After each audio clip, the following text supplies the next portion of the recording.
East Hampton Town Board, we are live.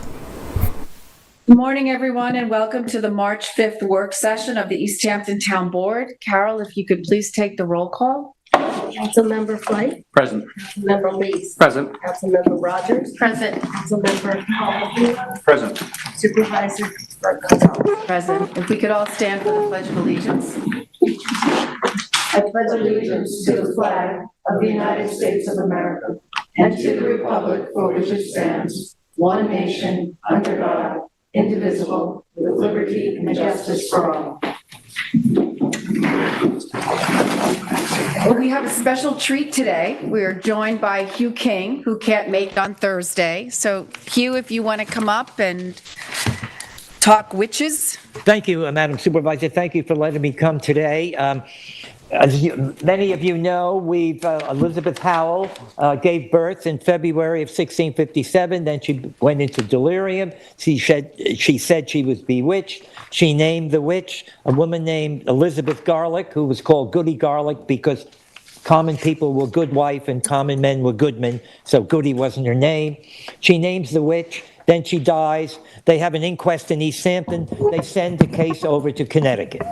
And then she's charged with witchcraft. We don't know what happened at the trial. We know the result of the trial. And luckily for Goody Garlic, the judge was John Winthrop Jr., who did not like witchcraft cases. He said that they tore communities apart. So when he showed up there were no more witchcraft cases. He also knew Joshua Garlick and Lyon Gardner. Joshua Garlick took goods back and forth between John Winthrop Jr.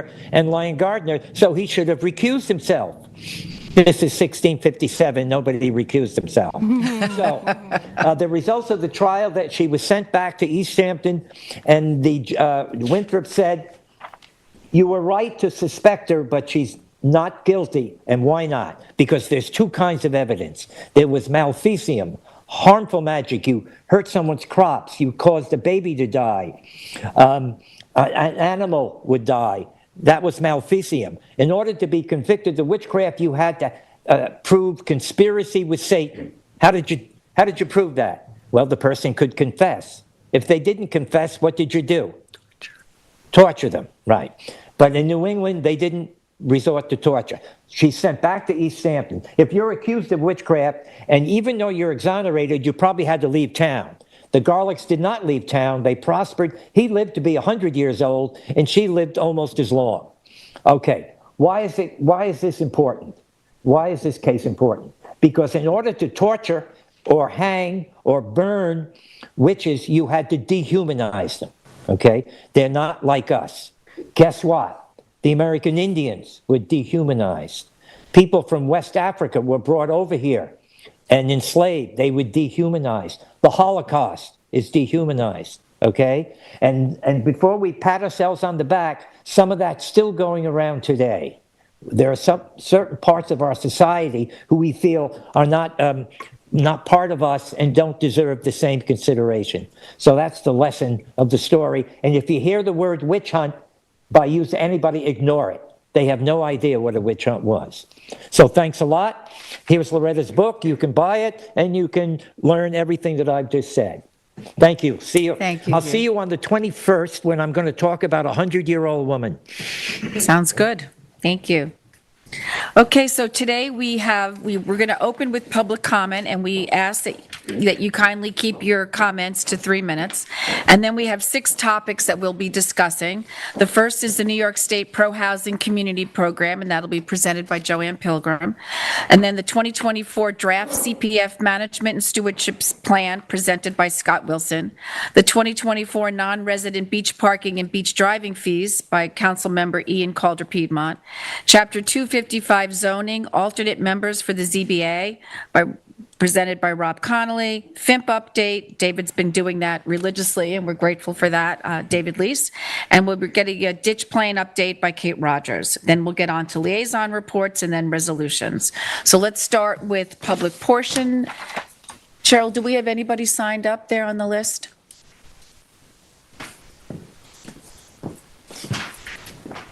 Great, thank you. Okay. Joe Karpinski. Oh, there you are, Joe. Good morning, Welcome. Board. I just want to make it fully aware that today would be 2,050 days since Joe, work if you was could just done. say your name for the Oh, sorry. record. Yeah, sorry. Since one of you doesn't know who I am, And I'm Joe actually, Karpinski. can I ask you to just pull the, Yeah, Joe, we're Perfect. going That to way- put you to work right away. yeah, that way Ian gets to see you. Yep.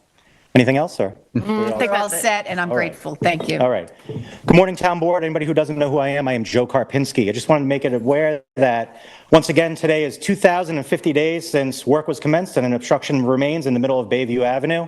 It's 1,777 days since a letter was sent to Whalen Filer, specifically David Filer, that his client had built past his property lines and that they need to be removed. That's the meeting that's happening tonight. I'm going to ask that you guys have that meeting canceled tonight at the ZBA due to new information. Once again, it's 1,337 days since First Coastal was sent a notice, 30 days or face legal action.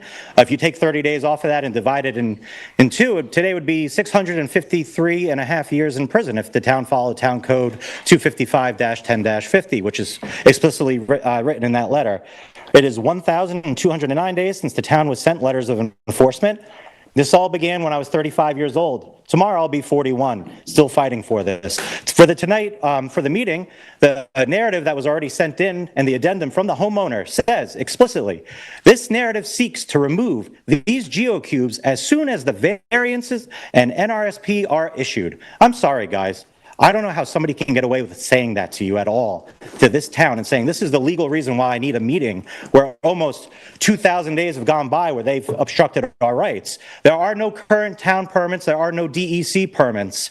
And to me, this is a hostage negotiation, that our road is being held hostage so somebody can seek for something that they probably should not have, like a rock revetment. That being stated, I've also made sure that the town knew that on Friday, I've learned from the General Counsel going to Marine Resources at the DEC, this is going through site remediation. Who knows what that will entail? How many cubes may or may not come out? What can be done to actually bring it into compliance? And they might not even know if they will be able to be issued any future DEC permits. So why would there be a meeting tonight about something for the future when the transgressions of the past haven't been answered for it in one iota? I also would like to say, when the ZBA was written why they should have the meeting, Mr. Brian Matthews wrote, irrespective of whether the upland property owners of Bayview Avenue have a legal right of pedestrian right of access over this area, stop right there. He admits we have a legal right. Guys, this is town code over and over and over again. And once again this weekend, I ask continuously for your chief of police, the head of Marine Patrol, head of code enforcement, and the head of your fire marshals to enforce town code. They each have a role to play in it. And explicitly, once again, you never signed off on the blocking of Bayview Avenue. That is town code 91-4, letter G. Letter H says if anybody intentionally, once again, our road is blocked. There are no permits for it. So until all these things are done, and I would ask you guys to make sure that you have your counsel to reach out to the DEC to find out what is going on. And once again, I'm sure I'll be here tonight again for the meeting, but it should be canceled outright until everything of the past is taken care of. So thank you so much for your time. Thank you, Councilman Lees, for Nat Peak State Park and the fire break. Councilwoman Rogers, thank you for the continued meetings. Hopefully everything else that we're working on can move forward. And have a good day. Thank you very Happy much. birthday. Thank you. Oh. Okay, is there anyone in the room that would like to? Michael?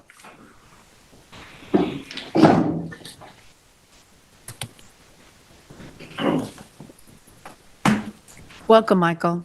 Good morning. My name is Michael Daly. I reside in the town of Southampton in the village of North Haven. And it's nice to be before you again, Madam Supervisor and councilors, including your two new council members. I'm here today because I wanted to, I'm a member of the Zoning Board of Appeals in Southampton. I'm a member of the Community Housing Advisory Board in Southampton. But I'm also the founder of East End YIMBY, which is an affordable housing, educational, and advocacy group. And so my comments are as Michael Daly from East End YIMBY. I wanted to, again, express my appreciation for the example that you are setting as a township when it comes to affordable housing. The things that you're doing are truly inspiring to us in Southampton, to me personally, and to members. Things like Cantwell Court, And our town now has just is in the process of purchasing a 4-acre piece of property, and the discussions are about how to develop that best for the community. And using the example of Cantwell Court is one of the things that I'm promoting and suggesting that they consider doing. So thank you for that. The things that we're doing that are working on housing right now is we became a member of the ADU +1 group, which I understand the town is now considering doing. That is going pretty well. However, our biggest challenges are finding properties that don't require variances because of our restrictive zoning.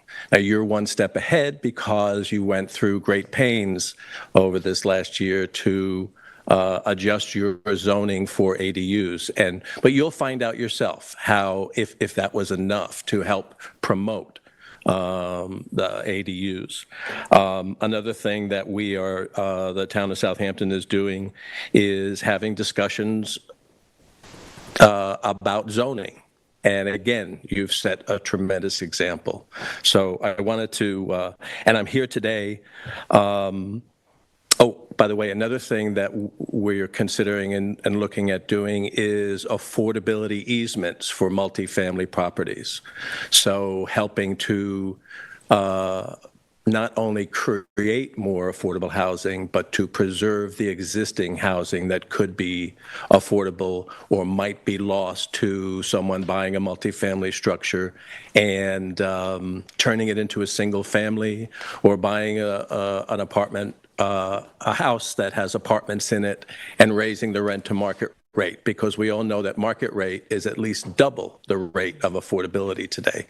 So, we all too often we act like Italy and France, here on the East End. I think we should be sharing a whole lot more information than sometimes we do. But I want to assure you that you are serving as a terrific example for the rest of the towns. And I'm here today because I was so excited to see the pro-housing community discussion on your agenda. So rather than watch it online, I decided to come and hear it. I think it's a terrific incentive-based program that the state has put out, which is not mandates, but it will serve, some of the same purposes, encouraging you to use those funds for affordability. So congratulations, thank you, and look forward to seeing you again soon. Thank you, Michael. Thomas?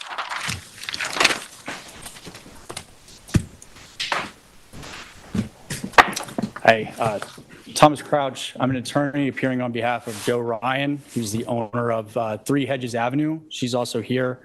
I brought some materials can I pass these up to the board members? Sure. Okay. Thank you very much. Good morning. Thank you. Thank you, Tom. Thank you. I've sent you these by email a couple of times. Just briefly, our situation is that my client is in this state of limbo. She's got an open permit for a basement renovation where she's completed all of the work. And when the town came out to do the CO inspection, found that there should be a scenic easement in place, but in fact, there is not. And just backing up to give a brief history of this, the house was built in 1990. It's on the UR map, which I included in the materials.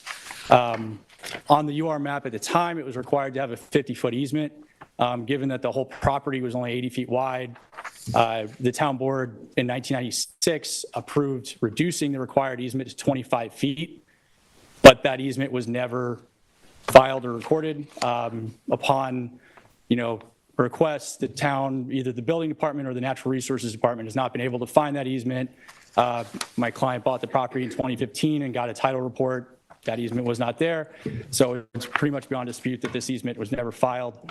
And despite this, in 2007, there was a CO issued. 2015, when my client bought the property, there was a CO issued. So what we're requesting is instead of the 25-foot proposed easement that was never acted upon, is that the board accept an 11-foot easement, which is marked on that survey that I handed up. That would preserve a large portion would preserve really all of the vegetation that's on the property, and would allow us to close out this building permit that's been pending. So we've spoken to the town attorney and natural resources. Obviously, you need to confirm with them, but neither of them have a problem with this request. Natural resources, Mark Abramson, told us that, in his opinion, even if we were to revegetate to the 25 feet, it wouldn't really have an additional environmental value. Right now, there's a retaining wall that's within that 25 foot that you can see on the survey. And also, even if there was a 25-foot easement, the house itself doesn't meet the 10-foot setback that's required for a scenic easement. So, given the amount of time that's gone by, the number of times that this issue has been missed, we think this is a good solution that preserves what natural vegetation there is on the property, and gives the town a scenic easement that's enforceable going forward. So we just ask that you decide this as quickly as possible, because this is a thing that's been pending for a long time, and I appreciate the opportunity to come and speak and give you the background. So I'll let my client speak as well. Thank you. Thank you, Thomas.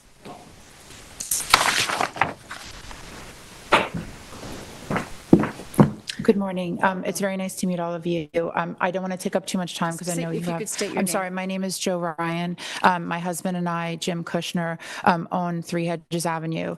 I will say to you that we have done absolutely nothing to the property since we bought it upon inception. The only thing that we did is we repainted our basement and then put in some new lights during COVID to provide place for our kids to study. We went to the building inspector and we made sure that we did everything appropriately. So we in no means have done anything different than when we bought the house. This is the first home that I've ever owned in my life. And I would just love to just put this to bed, because it's costing my family a lot of money to keep going through this. And again, we will revegetate, if we've done anything wrong, we're happy to do that. But we really would just love to put this to bed, because it's just been going on for a really long time. And I respect all the work that you're doing. And I know as elected officials, it's a thankless job. And I certainly want to see that you enforce the beautiful town that we are here, that we hopefully retire to. So we're not looking to cause any problem. We're just looking to just keep the house the way that it was from the day that we bought it. So thank you very much for your consideration and your time. Okay, so Joe, what we're going to do, so we've gotten the paperwork from your attorney. We're going to put this on for a work session topic for next week. And then the board will discuss it and we'll make a decision. Thank you very much. I really appreciate your time. Thank you. You're welcome. Is there anyone else here that would like to address the board? I think Thomas, is he? Jason, is there anyone on the phone? Yes, we have 2 callers on the phone. Okay, unmuting the first caller. Caller ending in 6304. Can you hear me? Yes, I can. Am I on? You're on. Hello, I'm Jeff Bragman. I know there's a delay here, but I have a question and a comment. I know that the topic of the wind farm came up in the Wayne Scott CAC meeting on Saturday, and specifically a discussion of the money that Ørsted was going to pay. And I've been watching what's happened to Ørsted over the last year, and the news is not good. They've written off like $1 billion of expenses. Their stock has declined by 1/4, and they suspended their dividends. So they're a company that is facing some serious difficulties. And in fact, they canceled the project right near the project that they're working on at for the town that enters through East Hampton. So it's a concern. A couple of months ago, I submitted some FOIAs to the town of East Hampton to see whether Ørsted had paid the monies that they owed under the host community agreement from March 9th, 2021. And I found out that they had made one payment that I could track down. They were supposed to pay $250,000 within 90 days of the date of the host community agreement. They did make that payment, but they didn't make it on time. They split it up into 2 payments, and one of them came in much, much later, like April of 2022, which is not a good sign. They were supposed to make another $500,000 payment within 90 days of the commencement of construction, which I think has long passed us by. That was another $500,000 payment. These were known as the milestone payments. So my question to the board is, who is the town board member who's keeping track of this, and did they, in fact, make the second milestone payment of $500,000? I will say that we got a return on one of our FOIAs indicating miscellaneous payments, but it does not look like it was a milestone payment. There was some other payments that came in. So I would think Kate Rogers would probably be the person that would have the information on that. So that's my question. And my comment, I wanted to shift over to the senior center and just suggest to the board that now that the planning board has voted that it would like to be the lead agency in the environmental review, I want to encourage the town board to reconsider the path that it's on, and reconsider the possibility of both exempting itself from zoning, which I think is a dreadful idea, and not to fight the planning board on the issue of lead agency. The planning board, as some of you know from experience on boards, is particularly Ian Calderon, is set up to do this kind of long-term planning. And despite, and the town board is not. You're a governing body. You've got a lot of other issues that you deal with day to day. So I would, the planning board structurally is better able to handle the evidence, to question it, to continue the hearing, to demand any further studies. And I want to just take issue with the fact that the town board sent in its attorneys to lobby both the planning board and the zoning board. And I think in doing that, there's an obvious conflict of interest that lawyer has because he's representing the town. And secondly, some of the statements that I've heard in public meetings and from town board members that are inaccurate were repeated to those boards, I think in an effort to persuade them not to seek lead agency status. These are comments that, oh, this project's been reviewed or under consideration since 2014. It's been under review since 2021, the new project. Neither one of those comments is accurate. This project is of much more recent origin. The architects were only retained at the very end of 2021, and a final plan wasn't, final building plan wasn't even presented until October of 2023. So I would urge the town board, particularly the new members of the town board, this is a crossroads decision for the town. And the better decision is to say, look, we've done our job. We've done it as well as we can. Let's give it to the appointed boards. They have the time and they can take the attention and, live with whatever they decide. That's the way independent planning and zoning decision-making is supposed to work. Those boards are not just giving comments that you can ignore. Their power and the reason that they're effective and have done such a good job in East Hampton is that they can make decisions that are binding. And when you reduce them to advisory boards, to your board, which has demonstrated a real push to begin this project, you wanted to begin it last month, they're better suited to do the review. Let's take the time and protect the town. Thank you. Thank you. Jason, there's another caller on the line. Yes, there is. Unmuting the caller now. Good morning, Town Board. This is David Buda. I have 3 topics I'd like to briefly cover. One came up at the meeting just a few moments ago. Mr. Couch spoke. He's as an attorney and obviously a former town assistant attorney. He should know, and certainly your board should know, that any proposed modification of an urban renewal map provision, including the requirement for a scenic easement, is something that must be referred to the planning board for their recommendation. So it's not a matter of you simply planning to discuss it at the upcoming work session, which of course you can and should do, but you do have to refer to the planning board which has experience on similar issues on other streets, maybe not on Middle Highway, but there have been opportunities where the board did agree to reduce a required scenic easement on an urban renewal map from 50 feet to 25 feet, perhaps even as little as 20, but it's a matter that the planning board has experience with and must at least be given the opportunity to make a recommendation to you. Topic number 2. Today you have on your agenda proposed resolutions to accept a CPF purchase and modification of the project plan with respect to 71 Navy Boulevard, the Bailey project, which is a non-waterfront but water view property in Montauk on Navy Road, 71 Navy Road, where the land area involved is minuscule, 6,750 square feet, and the purchase price of over $1 million would equate to a $6.75 million per acre investment by the town of the CPF funds.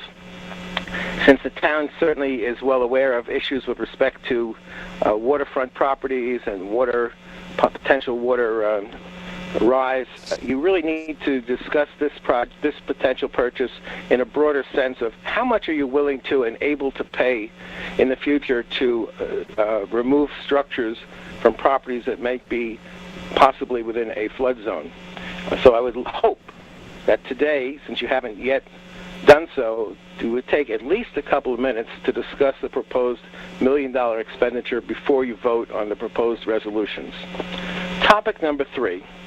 I, like many people, were heartened that this year, under the new supervisor, you have adopted a change in policy that was long time discussed, and that is the creation of a position of town administrator.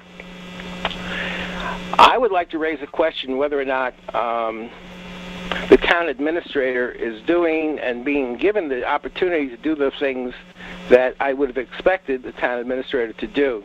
I'm looking at resolution number 85 that created the position, and it stated that the town administrator shall, that's the use of the mandatory word, not the precatory word, shall attend town board meetings and work sessions and any other meetings as deemed necessary.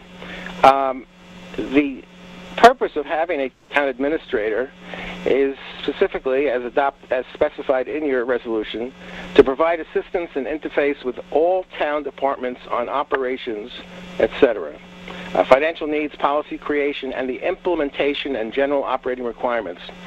I don't know whether or not your town administrator is there today. I don't think she's actually listed in the agenda as an item of whether or not she's in attendance or not. I really think that you should utilize the town administrator in the manner in which it can and should be utilized to take away from some of your council people the minuscule day-to-day management of departments.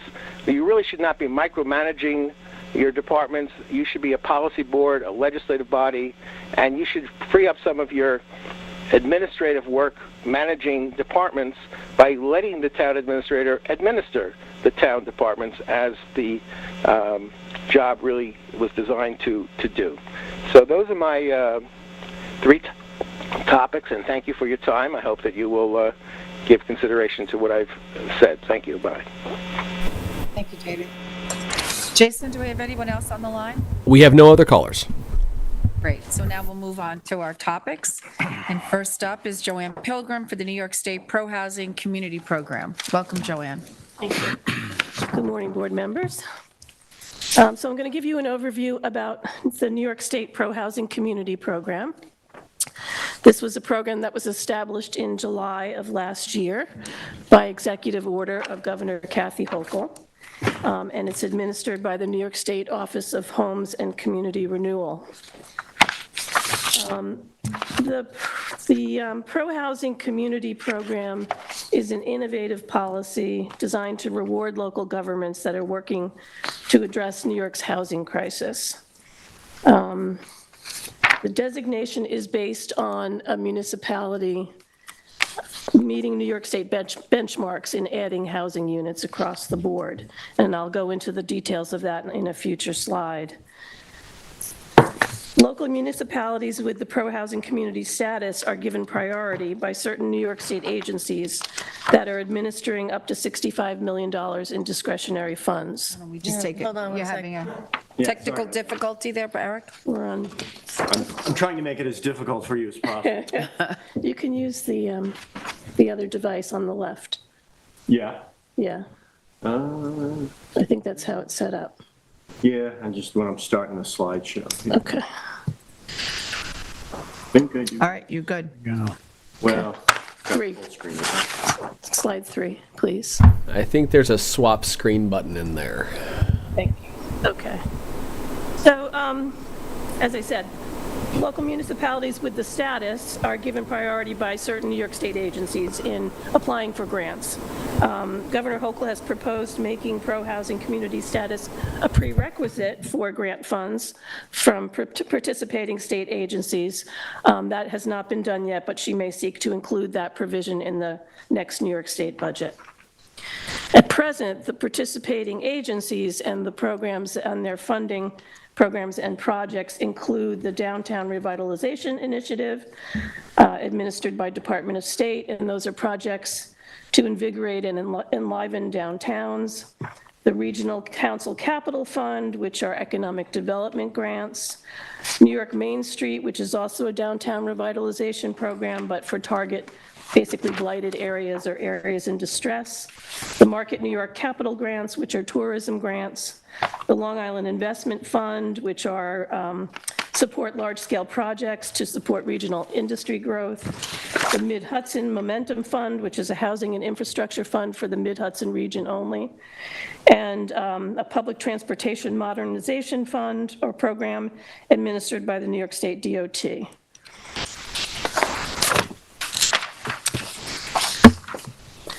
So in order to achieve pro-housing community status, a municipality would have to provide New York State with local zoning codes and maps and a summary of our zoning codes, as well as detailed housing, planning, and building permit information covering the years from 2018 through 2022.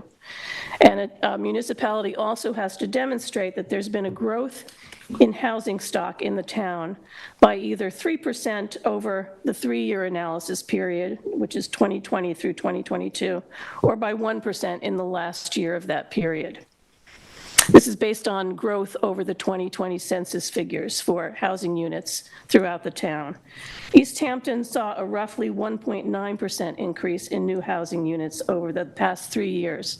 So we do not qualify for New York State pro-housing community status under that scenario.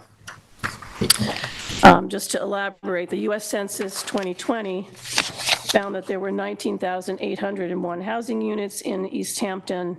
And so to meet that growth threshold that New York State is imposing for pro-housing community status, we would have had to add 594 new housing units between 2020 and 2022, or 198 in 2022. And the total building permits for new residential construction over that 3-year period was 379, which as I said, is 1.9%.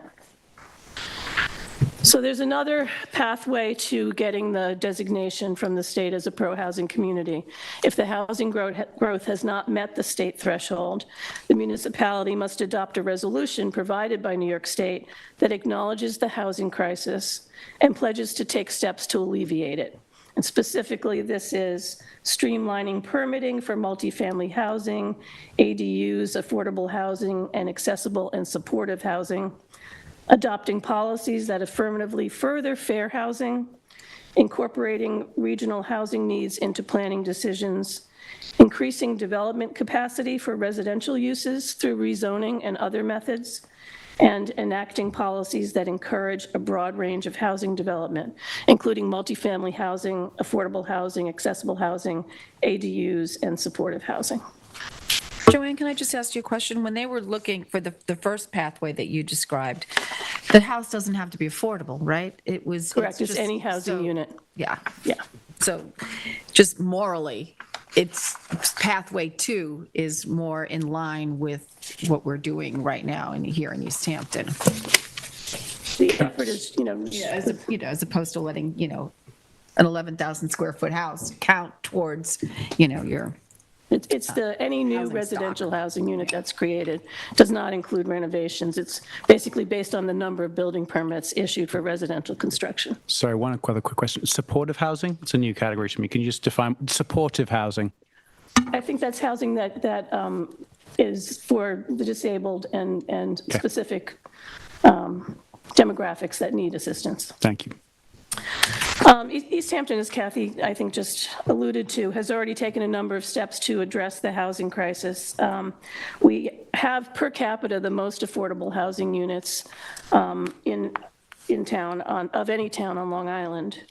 And this is through the work of the town board and the East Hampton Housing Authority, as well as private entities such as Windmill Development. 531 housing units were created as of 2021. And as you all know, we have various initiatives that are ongoing that we've called under the umbrella All Hands on Housing. We have a Section 8 Housing Choice Voucher Program, which is a federal program.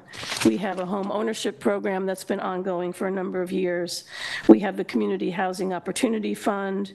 We anticipate the Plus One ADU program, which is also a state program that provides grants for the construction of accessory apartments that we anticipate to begin soon. We're getting that set up with an outside administrator. And we have the Community Housing Fund, which is pursuant to the referendum that approved a 0.5% transfer tax. Our Community Housing Advisory Board has been working on that program and how it's going to function, and we expect to be issuing a request for applications for funding for various types of projects in the coming months. And as you also know, there's a bunch of additional housing units going up, affordable housing units. There's the 3 Mile Harbor project, which is East Hampton Housing Authority with 50 rental units. There's the Route 114 project. We have land and are planning 50 rental units. There's Cantwell Court, where ground has recently been broken for infrastructure and roadways, where there'll be 16 single-family residential units. And there are other things that are being planned and kind of in the pipeline.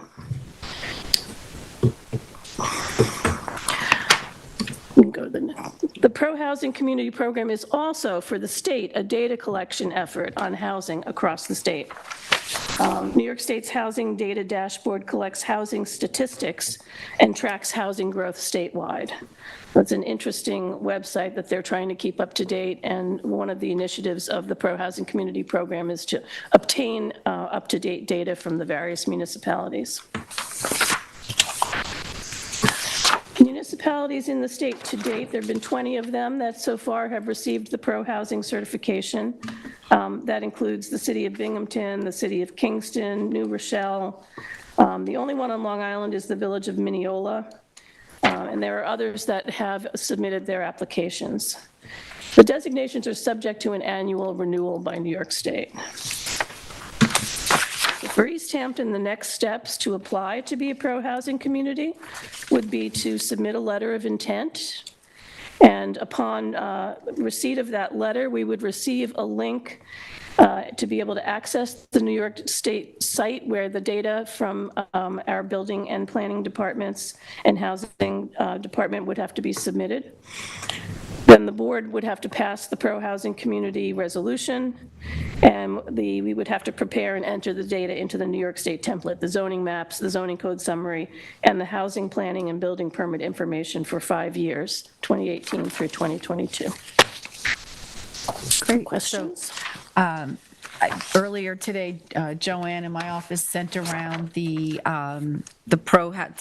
to adopt the New York State Pro-Housing Communities Pledge.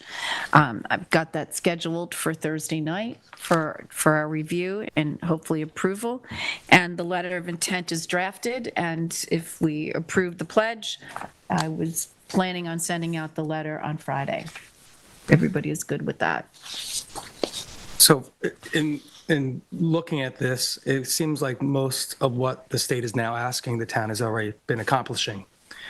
We do streamline our permitting process for ADUs and for affordable housing on there then too. I think to be able to now use this program effectively to be able to get in the front of the line for grant funding and move forward on that is extremely important, because we know these projects are very expensive. We live in a very expensive area. So any assistance from the state, I think, behooves the town to move forward on and doing. The town board has adopted the All Hands on Housing initiative. We continue to move forward on this.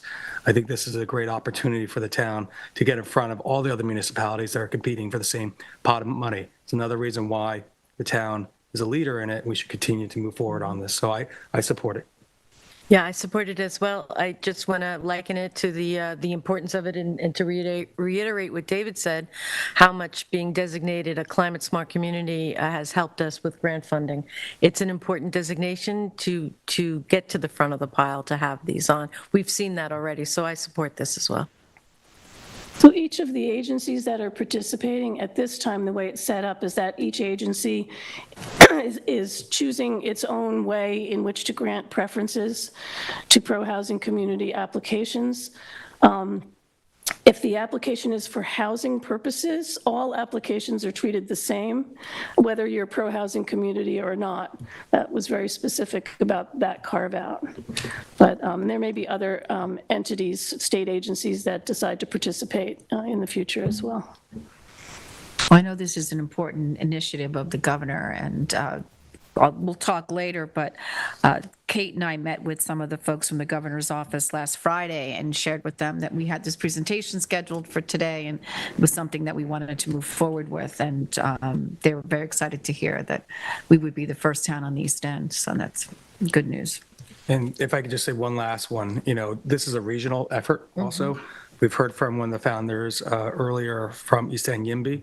We know that as a region, we need to be able to support initiatives like this for the community to thrive and sustain right now then too. So all different slivers, actions that we can take right now, looking for funding sources is appropriate in my personal belief. So thank you, Joanne. Thank you, Eric. Sure. And just to clarify a couple of things, I think I know the answers, but for the benefit of the public, this doesn't obligate us to anything in terms of an easier path. I mean, we have to commit to trying to achieve these goals, but I just want to make a clear distinction between pro-housing and pro-development, because I think there is a natural rub there.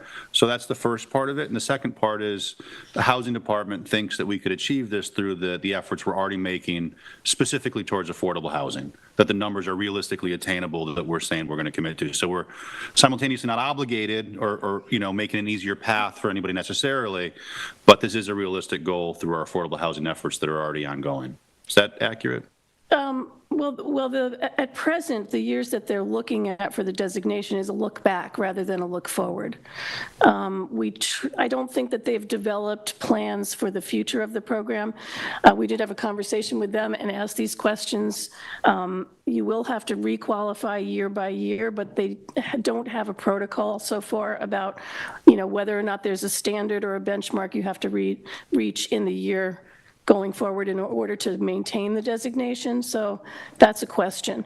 As far as a commitment by the town board, it's basically to pass that resolution stating that you will, that you embrace those policies listed in the resolution. And you do think that the percentage of 1% over 1 year or 3% over 3 years, assuming that becomes the future requirement, that through our what we're trying to do with affordable housing, we can reach those numbers without. Let Eric speak to that, I think.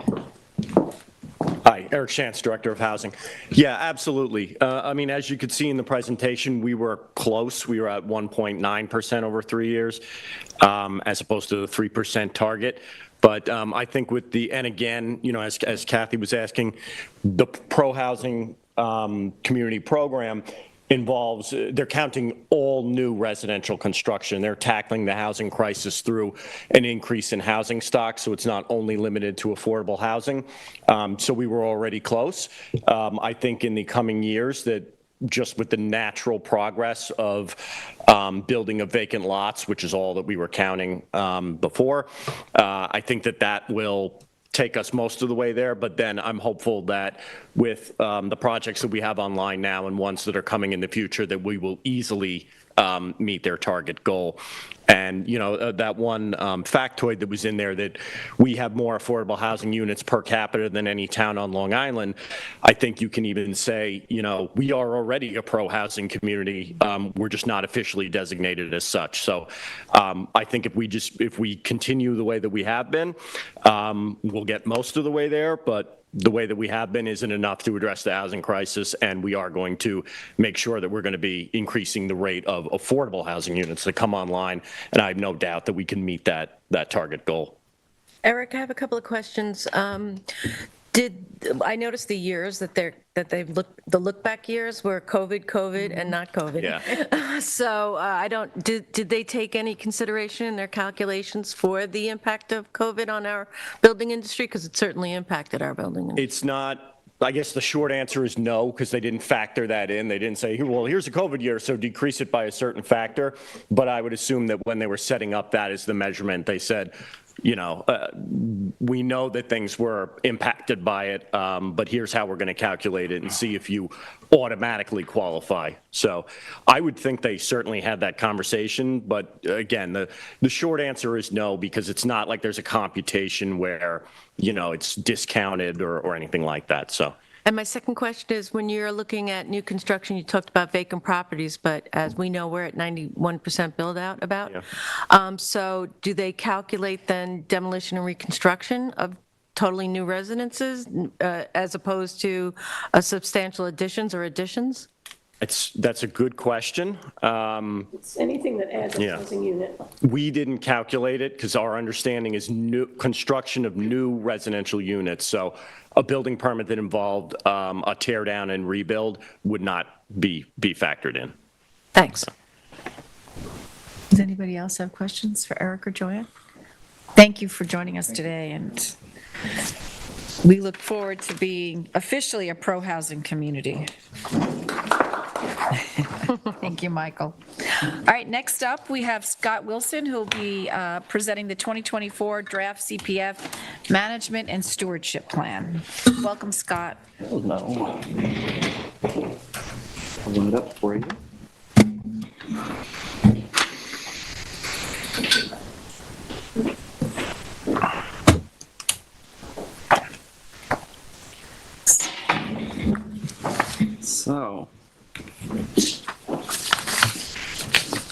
So the CPF law, the Town Law 64E, actually requires that we create a management and stewardship plan, which is for all of those.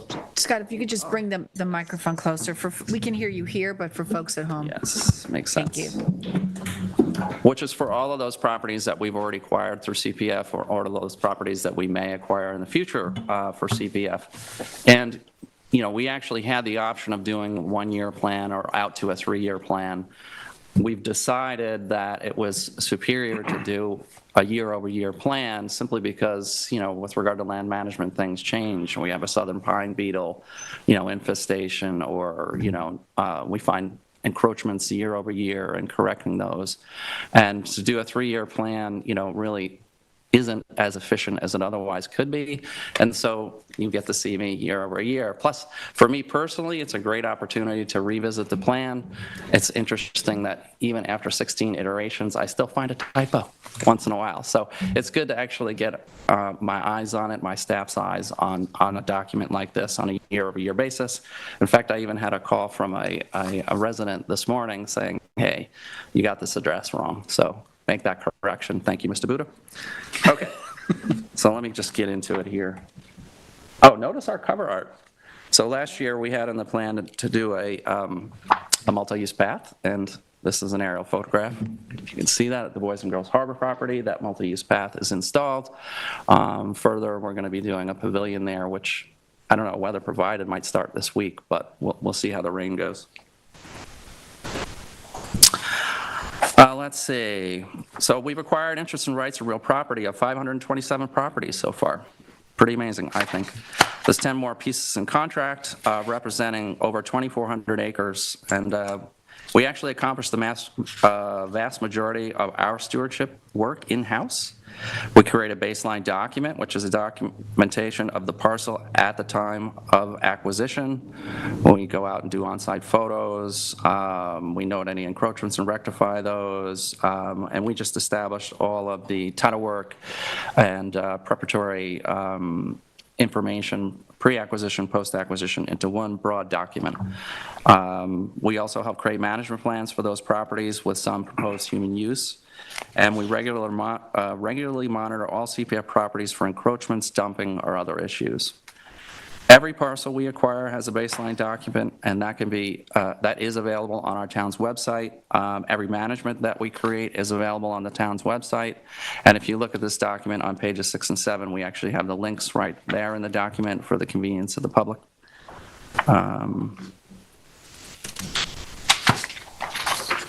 Beyond in-house management, the proposed management and stewardship plan discusses any known projects along with associated expenses. This is one great reason to do this on a year-over-year basis because, it's at the town board's election when you want to choose to do a project. We have 4 historic properties that we have available for restoration.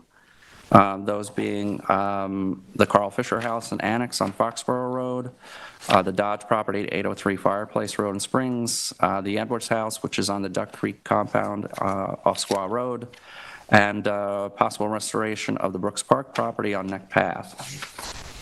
Please note we have not gone out for an RFP on any of those yet, so you'll note if you look at this document, there aren't associated direct expenses because we actually don't know those expenses yet. So we will be working towards that. The stewardship budget being $4.65 million. It's a general estimate, without actually going out to RFP and making a determination on what those costs will be. It's essentially more of a placeholder that we put in there. It represents 8.6% of the 10% that you could otherwise set aside, and that number is based upon the last auditable year. So in this case, we don't have our audit for 2023, so you go back to the preceding year, which is 2022. We had about $53.6 million to work with, and so that's how we come up with that 8.6 number. With regard to this plan, the responsibility of our department was to create a document that will guide us in our efforts towards appropriate management stewardship goals, objectives, assist in prioritizing projects, and control related expenditures. This actually leads to transparency to the plan, giving the general public the opportunity to participate in the discussion surrounding proposed expenditures. The draft plan can be found on the town's website or in the town clerk's office. And please note there will be small changes to the document that you currently find online.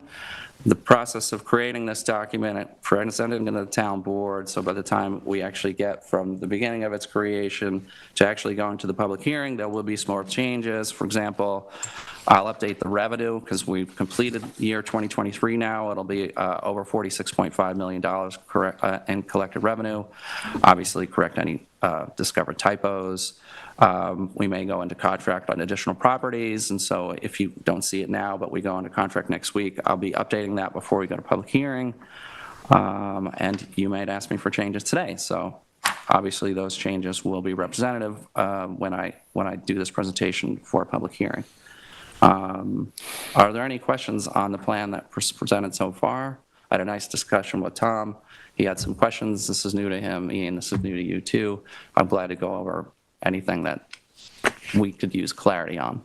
By the way, if you don't ask for anything, this is a year-over-year document, so I'm hopeful that you actually have questions or you want to make modifications, because the only way to get it clear to the public is if you ask me for corrections, modifications, adjustments.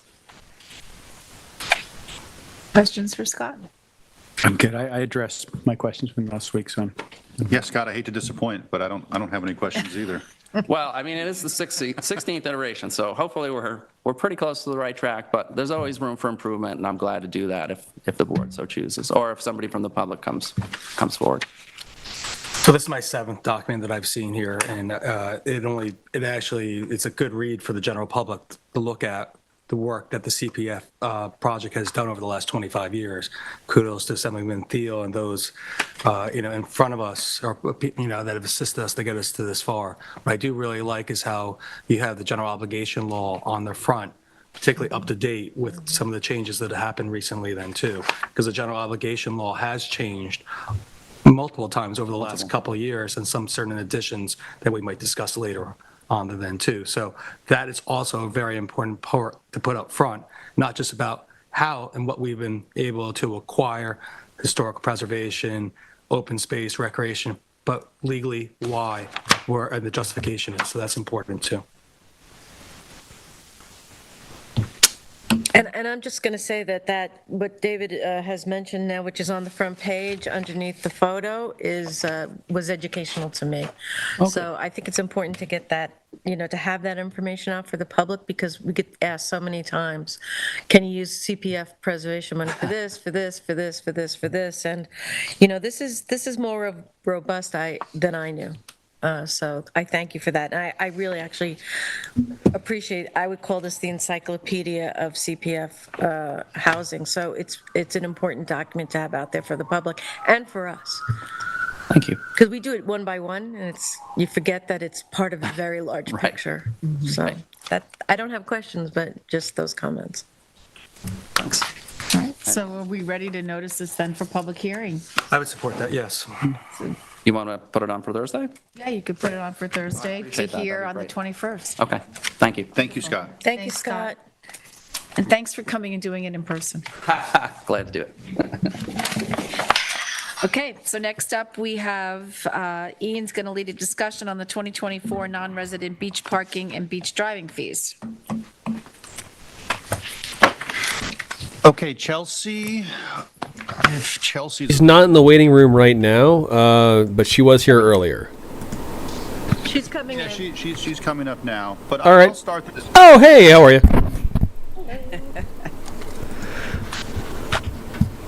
So this came about, a member of the public reached out to me and Tom, and I think has reached out in the past about specifically asking about a co-op ownership fee for beach driving.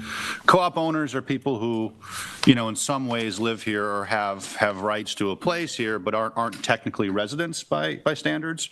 Our code currently differentiates between non-residents and resident permits.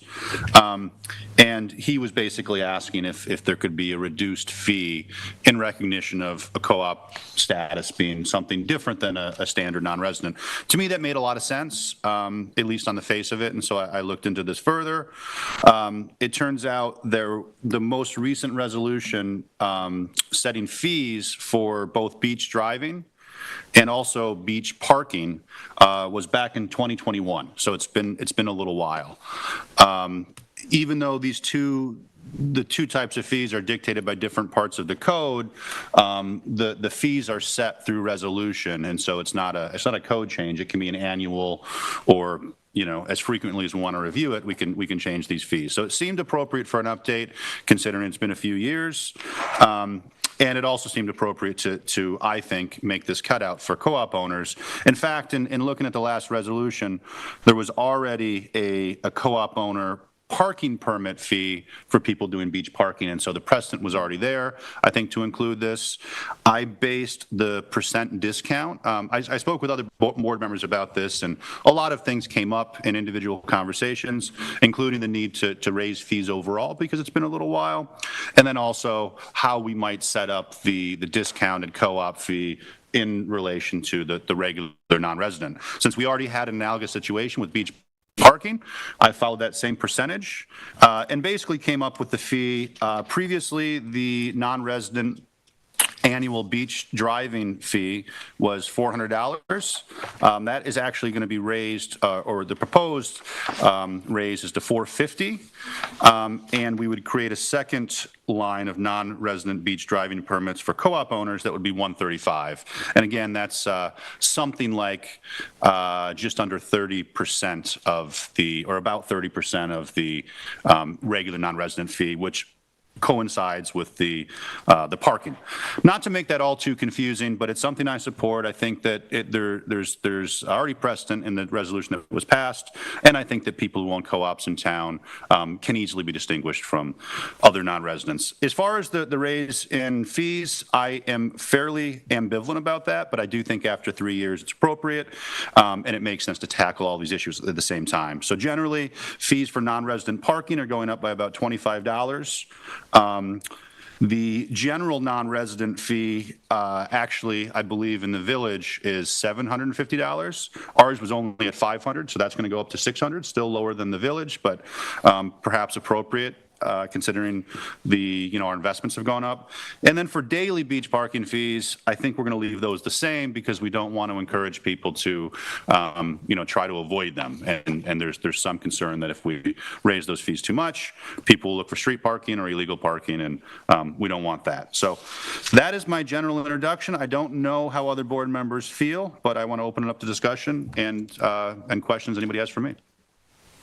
No, I mean, I've reviewed this as this came in. We've been going to have back and forth. I'm supportive of this changing. I think it's great.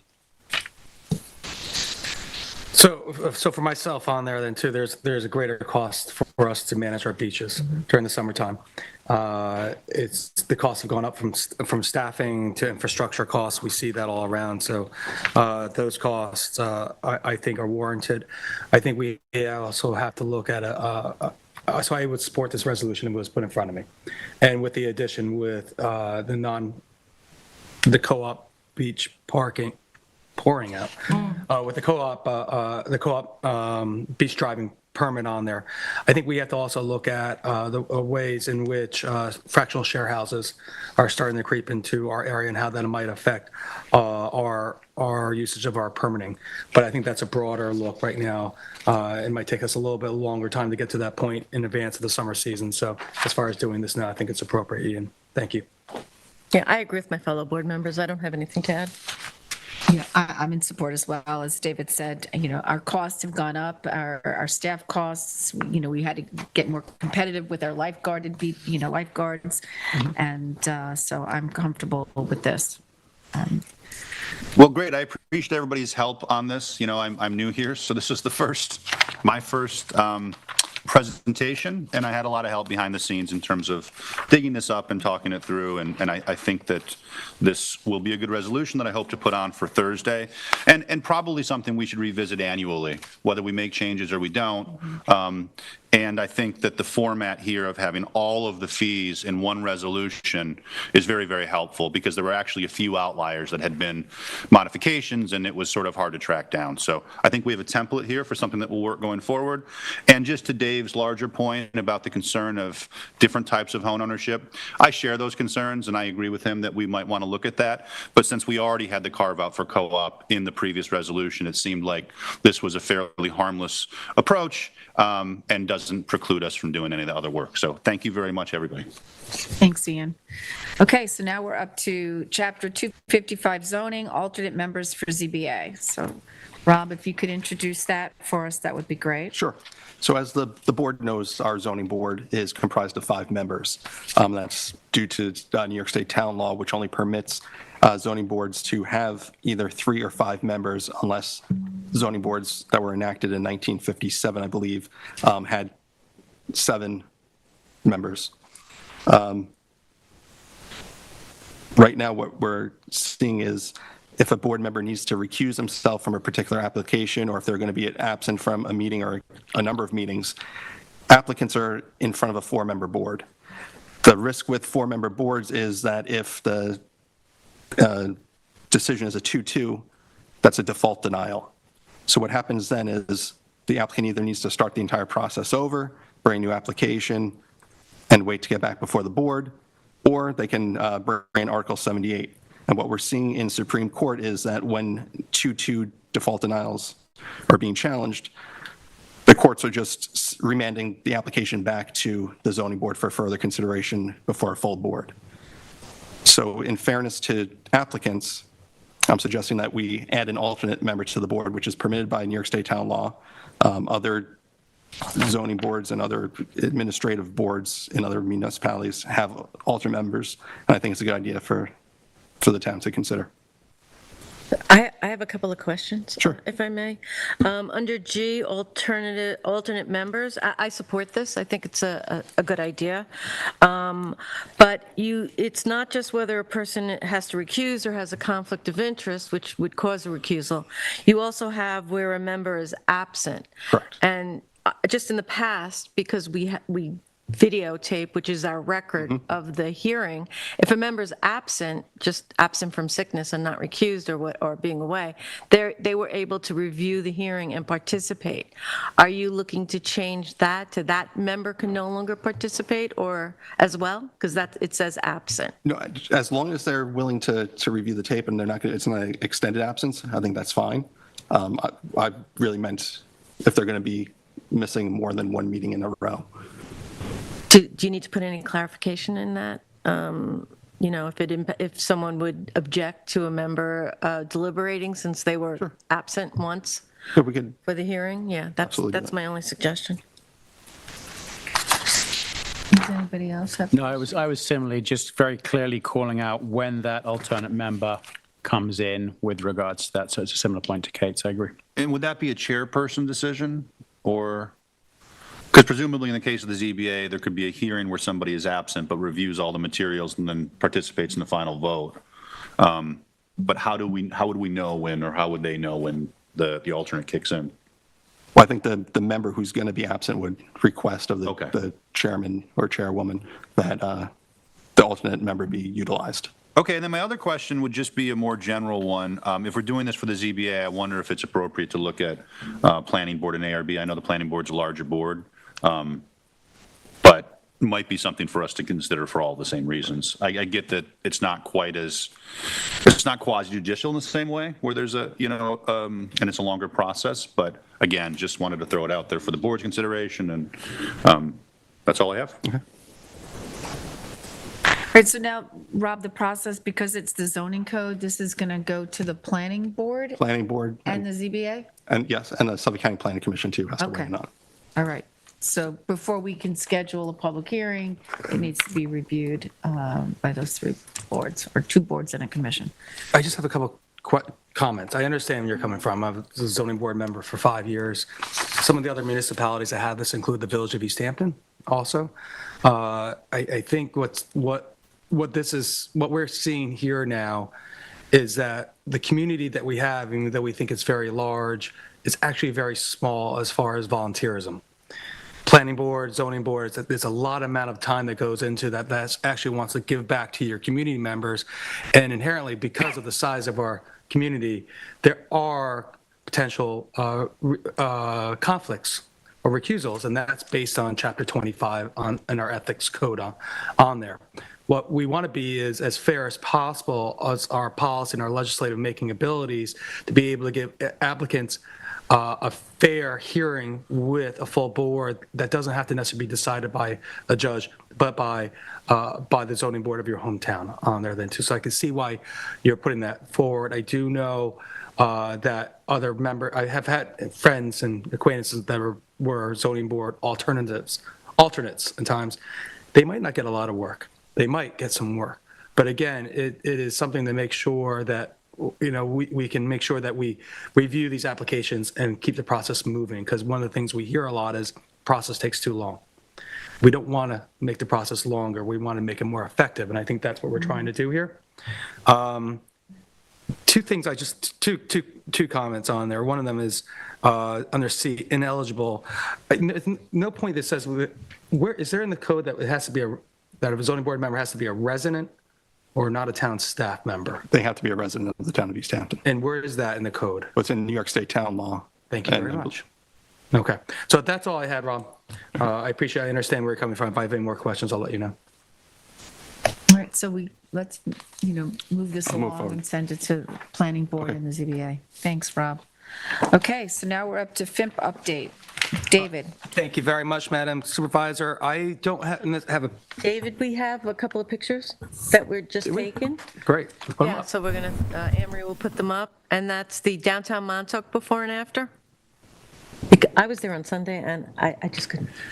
Yes, I went out there. I was out there yesterday also. So We could put them up if you'd like. I think Ye- we'll do you want me to do it, or is it? Let's see, because I had, I think, is Anne Marie there right now? I'm sorry. And okay, Anne Marie's got it. Thank you, Jason. Cool. My camera was focused on Rob for a second. I didn't see you. Thank you. No worries. This is the before. Oh, I have to share the screen. That would help, wouldn't it? Okay.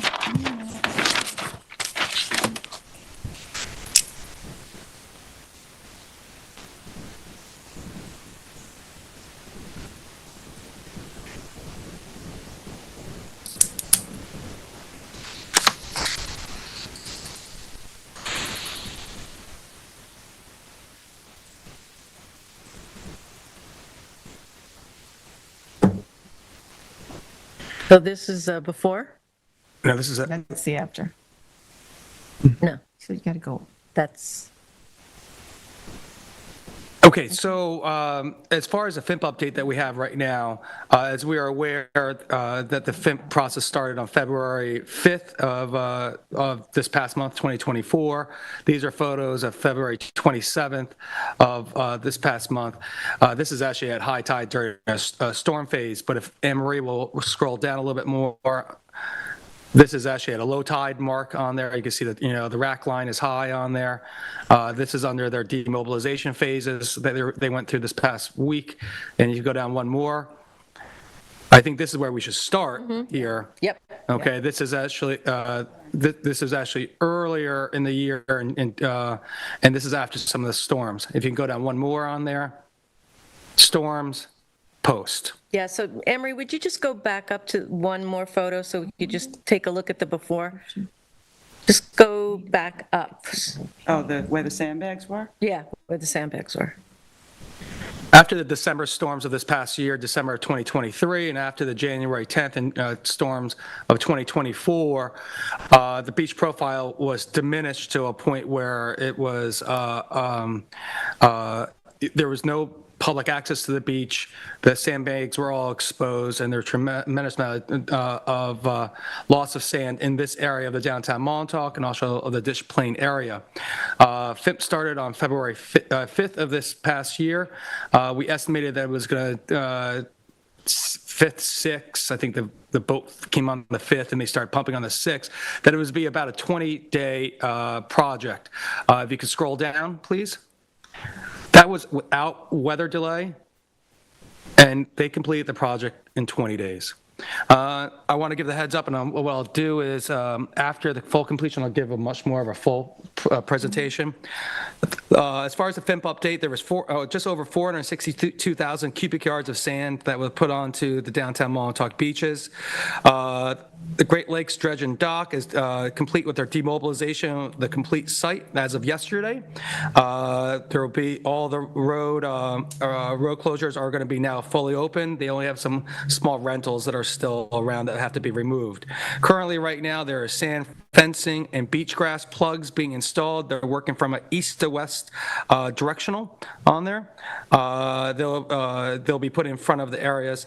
We are waiting currently Army Corps of Engineers to discuss the overpasses and also the type of beach matting that will be in design. The design of the beach matting has to be in a length of 14 feet wide right now, at 35 feet at the entrance of South Edison.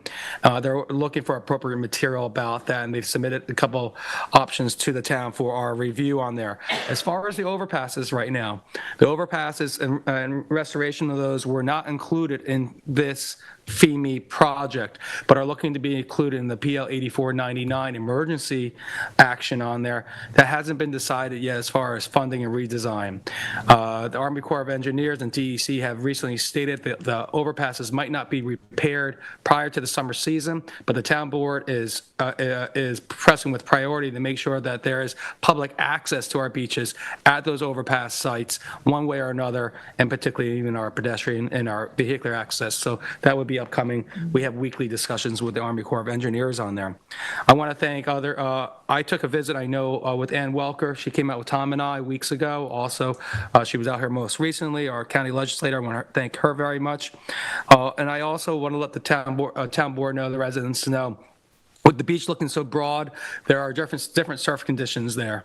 I have requested that Marine Patrol Chief Lifeguard John Ryan, East Hampton Ocean Rescue Barnaby Freeman, to convey also with Captain of the Lifeguard Michael Chinquay in Montauk to start looking at the surf conditions in this area, because the surf conditions have changed. But overall, the project is substantially complete as far as the beach infill, with minor restorations still left.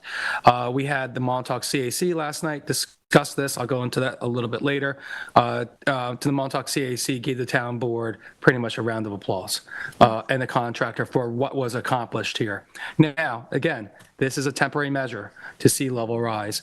But what we did and what we produced as a town board under the supervision of Kathy, Madam Supervisor, excuse me.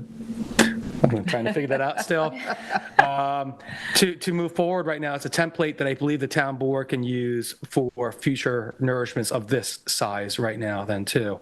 So it's not complete, but it's on its way to it. We've been in constant contact with hotel owners and property owners in this location, answering questions of the Army Corps and of Great Lakes. But overall, the beaches are open for everyone. Please enjoy. Please recreate on them, and two, please make sure that you don't trample over our dunes, our fragile ecosystems, because they are one of the greatest protectants that we have there right now. In my liaison report, I'll also I had a meeting with Fred Thiel. He was asking about this area and also Ditch Plain in general. I think he was going to try to visit the area in the upcoming weeks on there then too. But again, it is a substantial change to the downtown Montauk area. So that's where we're at as our FEMP update. Thanks, David. Kate, you want to move on to the... I'll move on to Ditch Plains. Emery, if you could scroll down to the Ditch Plains photos. Unfortunately, the before and after are not as dramatic as this, but in reverse. Did you have Ditch Plains photos on there? Whatever you sent me, I put on here, so let me pull it up. Yes. You want the December and February photos? Yes, please.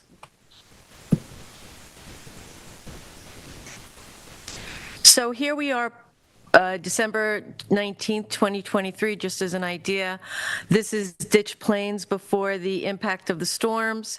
I know the house, the cottage to the right of the screen has become iconic in terms of the storm damage that happened after this.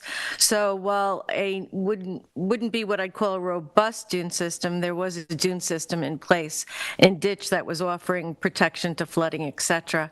And then after the set of storms that we most recently had, Emery, if you go to the after. Pretty much immediately after the storms, this is after actually there's been some sand accretion. We were left with that ridge, as you could see, which is just the hard pan, the surface of the beach below any sand, and there was right after zero sand. But most importantly, what you can see in this photo, you can get a section of it, is the destruction of the existing dune system that offered protection across Ditch. So in that regard, we are developing a plan. The plan is in development now to build a dune system at Ditch Plains with an estimated 50,000 cubic yards of sand. This immediate effort is to gain protection from flooding for the Ditch Plains neighborhood. And then to further that action, we have had just recently, as David mentioned, first sea mapping completed the beach profile, and we received an amended version with more complete profiles on Thursday the 29th of last week. And then on Friday the 1st, we had a meeting and tour with Ann Welker, government officials from, that's our legislator Ann Welker, and officials from the governor's office, and I assume you go into more detail about that. I figured you'd talk about the plan. Okay, I'll go to the plan then. Henry Bukanevich, and then we could talk about our discussions with our government partners. Okay, so what we're working on, I had a recommendation, a meeting with Dr. Henry Bukanevich last week as well, who's consulting on this project, and he also read the beach profile plans and over the weekend, and he sent a list of recommendations and questions. basically agreeing or stating that first we need to replace the dune system there with sand fencing and an engineered dune meeting a certain profile and the 100-year flood estimation. And then we would be looking at sand, snow fencing, and spreading of the sand to build that dune. So we're going through the procurement processes now, looking for available contracts that we already have. And then we are also going out for RFP for an engineering, coastal engineering firm to come up with the engineered plan. That resolution is on for Thursday, the 7th. And I have a site visit tomorrow with Dr. Bukinevich and staff to further develop the plan and go over what he sees in the field as essential to develop that dune system. We are seeing accretion, as you could see in this photo, and it'll be interesting to look at how much accretion will happen before the season. Depending on that accretion, we are also looking at a phase 2 beach infill as well. But the first part of the plan is to get that dune system back up and protect the neighborhood. And that's where we are right now. If you want to talk about the tour that we had, Kathy. Sure. So, when the dredge showed up and when we were getting, FIMP was really underway, I had reached out to New York State officials to see if they wanted to have a tour of downtown Montauk and Ditch Plain. So that took place on Friday, March 1st. We were joined by Rob Calarco, the Assistant Secretary for Intergovernmental Affairs on Long Island, Stevens Martinez, Deputy Director of Intergovernmental Affairs on Long Island, and John Bouvier, the East End Regional Representative. And these were all folks from the governor's office. I think it was John's second day on the job. He was just newly appointed. Also joining us, the governor's folks invited folks from the regional office of the DEC. So Kathy Haas, regional director, and 5 of her colleagues from the permitting office was also joined us. We included Ann Welker because we wanted our Suffolk County legislator there because, everything we do as we move forward, we're looking this to be a collective effort. Kate and I led the tour. Becky Hansen, our town administrator, joined us, as did Nina Deck, our public information officer, and Samantha Klein from Natural Resources. And we spent about 2 hours with a group of 15, walking both the downtown Montauk Beach and Ditch Plain. Kate, made the presentation on what we're looking at for Ditch. It was important to have the folks from the DEC permitting office there because, they got to see it firsthand. And when the time comes, we're going to need them to work with us to turn things around pretty quickly. As Kate mentioned, we're looking at Ditch as a potentially two-phase project with the dune restoration to happen, as quickly as possible, quite frankly. And then we'll reassess before Memorial Day to see if we need to have more sand brought in because it's imperative that beach is ready and as a bathing beach for this season. When we wrapped up our tour, we had worked with our environmental and business partners. Actually, we joined the folks from the governor's office. Rob, Stevens, and John came with us over to the CCOM office where we were greeted by David Frudenthal, who's the board chair, and Jessica James, who's the vice president of CCOM. And we also brought in Leo Daunt from the Montauk Chamber so we could sit down and talk about some of the issues and topics that are important to all of us. We went into detail about comments that came back from the DEC as we toured and talked about just coastal resiliency in Montauk, downtown Montauk, and Ditch.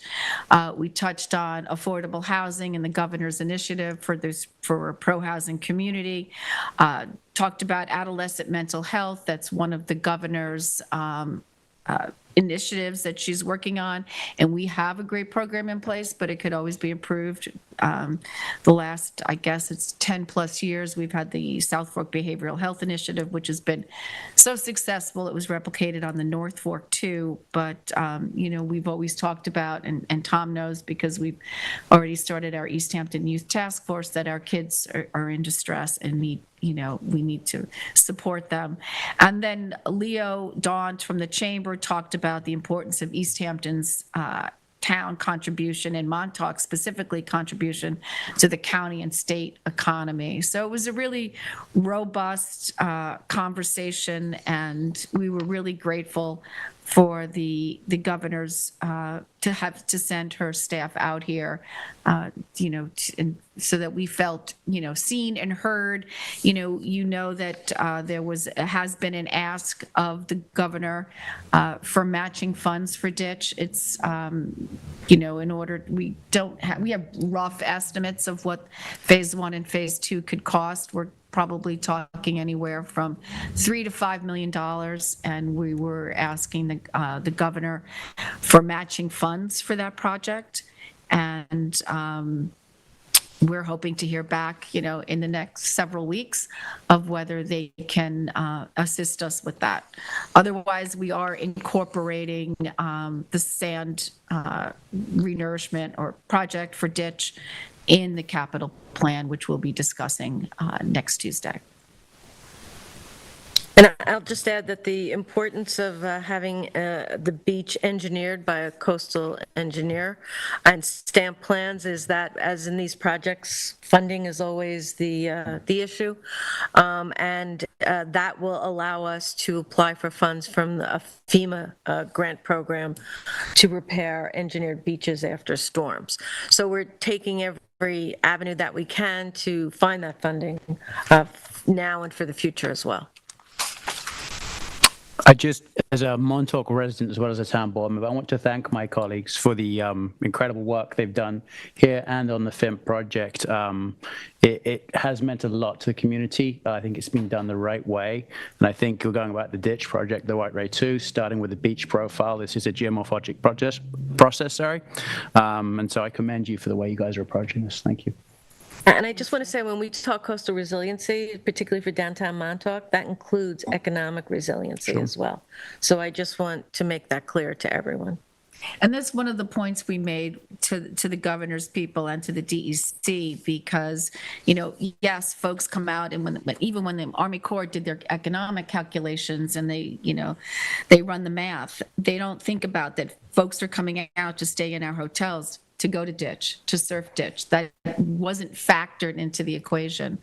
And, it's an iconic beach, and so many families recreate on that beach, and it's important that, and it's, the dunes protect the neighborhood down there. We were there, after those 3 storms and saw the havoc. It was like a river running down Otis.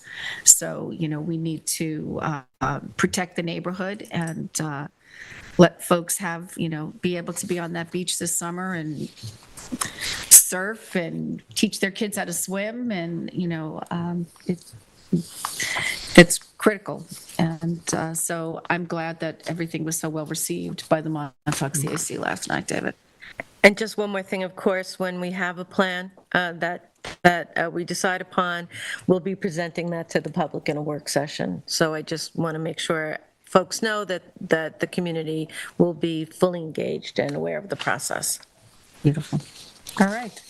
So unless we have anything else, we can move on to liaison reports. Okay.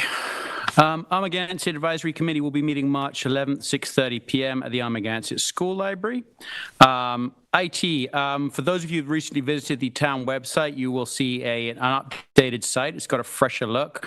All agendas for advisory committees are now located under one site, which is the ehamptonny.gov/agenda center page.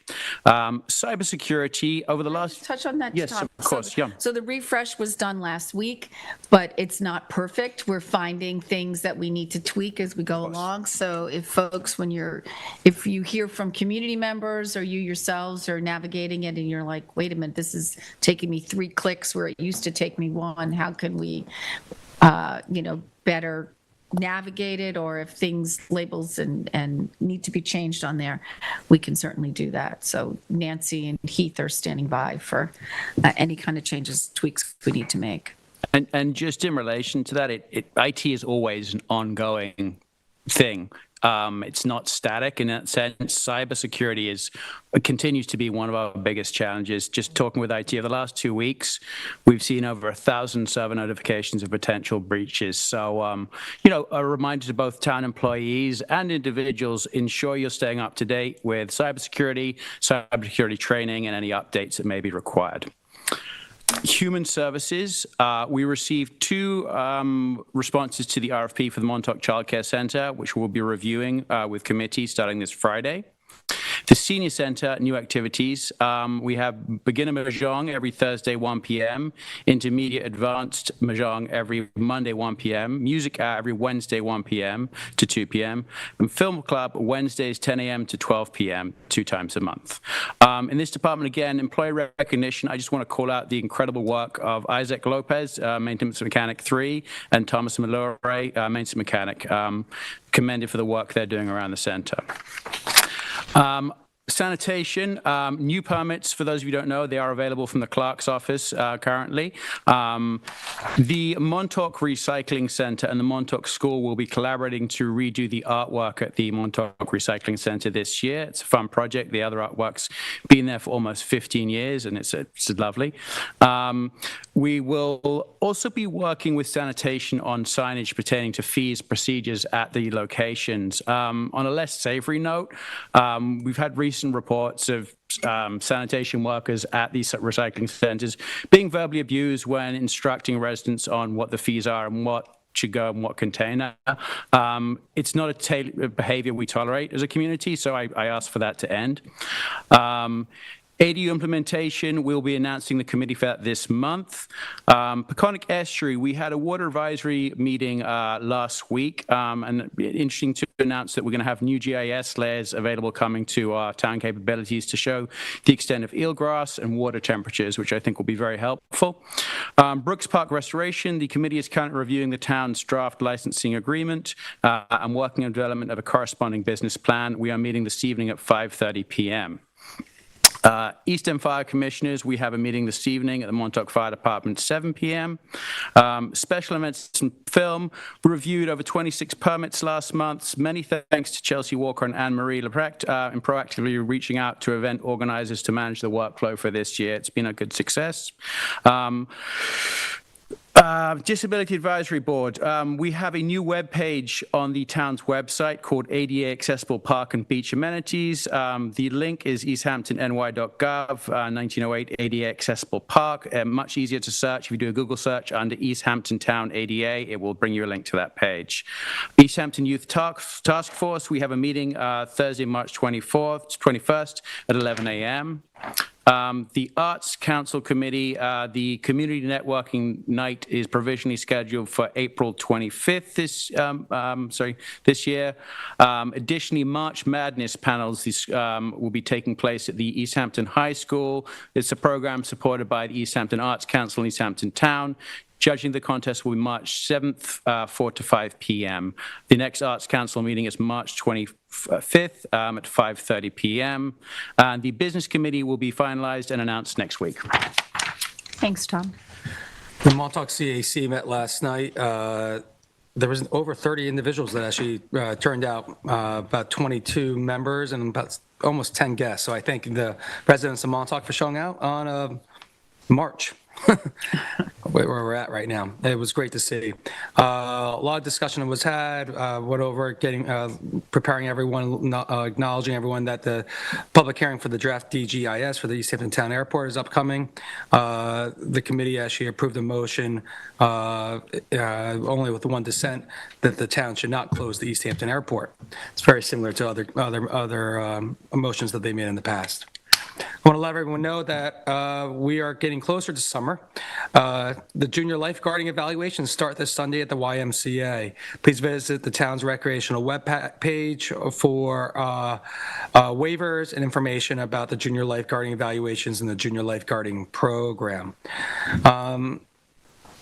I want to let everyone know that the Star Island commercial fisheries dock construction has been deemed substantially complete. We have a small punch list of information that has to be complete there. Post this right now, we will be adding signage and working on the fisheries gear storage corrals on the Star Island area. I pretty much want to say, I want to thank very much for the town board for this. This wasn't a project that went as smooth as we wanted or as quick as we wanted, but there was incidents where the town and everyone gave grace to the situation that was at hand. Even more so, I want to thank the commercial fisheries fishermen and women that actually home ported and have our slip holders for their patience with the town and with this process. I know Carol in the clerk's office, Tim Treadwell, senior harbor master, and others, they were, it's been almost 2 years since this project to get to this point. They've shown a great amount of patience, and I want to thank them individually about that. The Montauk Chamber of Commerce and the East Hampton town and our enforcement and planning agencies, including myself and the supervisor, will be meeting with the chamber members as our annual Montauk preseason meeting. This will be held on April 11th at 2 p.m. at the Montauk Library. Tom talked about the Water Quality Technical Advisory Committee, and I thank Joyce Novak and members of the PEP and also Cornell Cooperative for giving the town an update status to some of their projects ongoing, requests for funding and initiatives. I want to thank Chief Michael Sarlo for giving myself and council member Ian Calder Piedmont a tour of the East Hampton Town Police Headquarters. I've been in there in the past then too, but the in-depth tour was greatly appreciated to see how our valued members of our police forces and their administrative staff work so hard to keep our town safe. I had 3 resolutions on for today upcoming. One of them is a changeover for Oak Grove Cemetery. We found that actually we purchased a piece of property. This has to be almost 15 years ago, and they never removed the septic system, and the contractor almost fell into that septic system. So it's a change order to remove that. We have funding available. Also, as our continued town board initiatives to upgrade our IA systems at municipal properties, we have engineering change order for the Springs Library for their IA septic system upgrade, and then also we have a resolution to set a proposal for construction services for South Lake and their IA septic upgrade. Lastly, if you don't mind this, I don't know if you're going to do this a little later, but I'll do it now. Maybe we can do it more. Jason, you might have a couple photos on there. Yeah. Give me a second. For the Litter Action Committee's No Fling Spring upcoming right now. I want to thank certain members of that committee and others.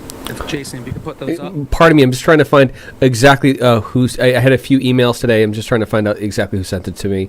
I'm just working on this right. Chelsea Walker, fantastic. All right, cool. And let me go throw these up on the screen and get that up and running. Give me a second. All right. So, if that is up right there, I want to give a shout out to members of the Litter Action Committee, Christine Ganich, Tina Plissette, Barbara Zach, Matthew Galick, and Mark Cox from the Montauk CAC. They actually picked up nearly over 200 pounds of garbage from Kirk Park and Montauk over the weekend. You want to scroll to the next one? That's them taking it to the dump. And the next one, right there. If you've never been in the Kirk Park, it was named for, I believe, Josiah Kirk, and these are members of the individuals that made it possible back there on the stones there, including Dr. Peralt, who's a close family friend. I didn't know Dr. Peralt, but I know his grandson is one of my best friends. Anyway, that's what came out of that small little park. It takes an effort to clean our community. It takes good habits to do it also. And as we lead up to spring and the No Fling Spring initiative going forward, this came out just this week, and these individuals got an ovation last night at the Montauk CAC for helping Montauk. And those 3 individuals from the Litter Action Committee do not live in Montauk. They live in Springs, but we all live in East Hampton. So thank you very much to them. And that's my report. Thank you, David. Kate? Yes, and I'll switch around here and just follow up on that with the litter, and that's why I felt their name because of these individuals. Instead of calling it the Litter Committee, I thought it was more appropriate to call it the Litter Action Committee, because these folks really do step up, and they are all about action. And I think those photos are also a good message just in the beginning of the season. Please don't throw it. Don't fling your garbage out the window. Please put your garbage in the proper containers and help keep East Hampton beautiful. Further on to that, they are now working on an initiative to re-energize the Adopt a Highway, Adopt a Road program here in East Hampton. And further to that, and all of their initiatives that they're planning for the No Spring Fling season and also throughout the year will be presented to us next week at the March 12th presentation. So again, I reiterate David's thanks. They are an amazing group of people. Another part of our discussion that was out in Montauk was about the $600,000 grant that we've received from the Department of State, which is an LWRP grant, and I have an update on that. The project manager at the Department of State for the CFA grant has been appointed and has notified us with the town's Sustainable Planning and Coastal Communities Project, which is the name of that project that the grant is funding. So the state is moving along, although it does take time. The grant contract is currently in the comptroller's office awaiting approval, as all the grants that were received awarded in 2023 are.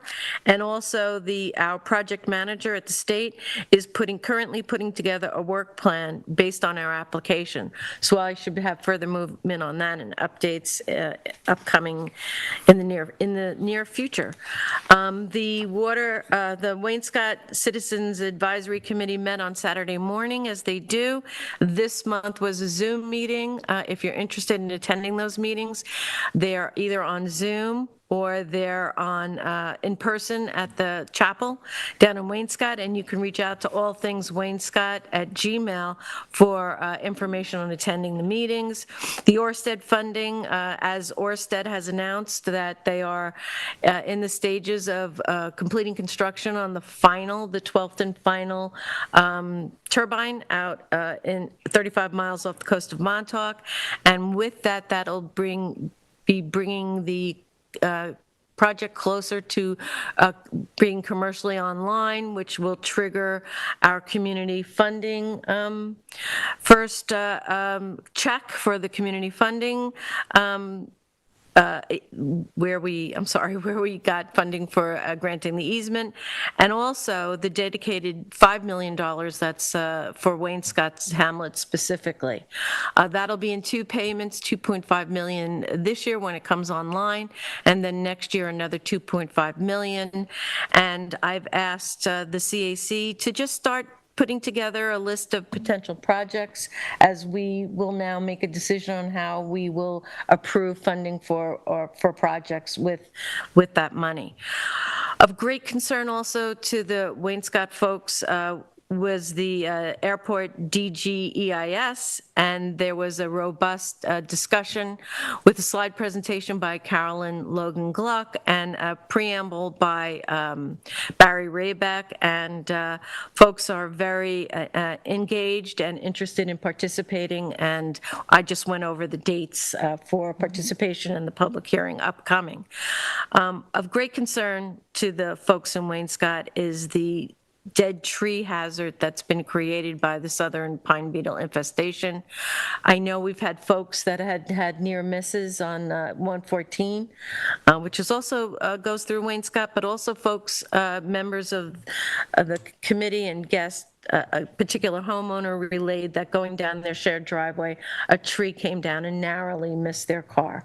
So they're asking for us to have a conversation on what to do about the hazards that align the roadways. I know David has done a lot of work on that with the Nat Peak stretch and the state properties, but I know it's 114, the state was been out the last couple of weeks, tree felling on state properties. The town has actually expended resources financially to remove the trees that would be overhanging of 114 on town preserve lands. And the highway department, specifically on Daniel Hull Road, I believe have removed all of the dead trees that are on the town's right-of-way. So any trees that would be coming from town properties, potentially into the right-of-ways, have been removed. So most of the trees are on private properties right now. Yeah, and so I think I'm going to reach out to Scott Wilson. There was some question about one of the property that the tree came from, who exactly owned it, or whether it was a subdivision easement or whatever, but there was concern about that.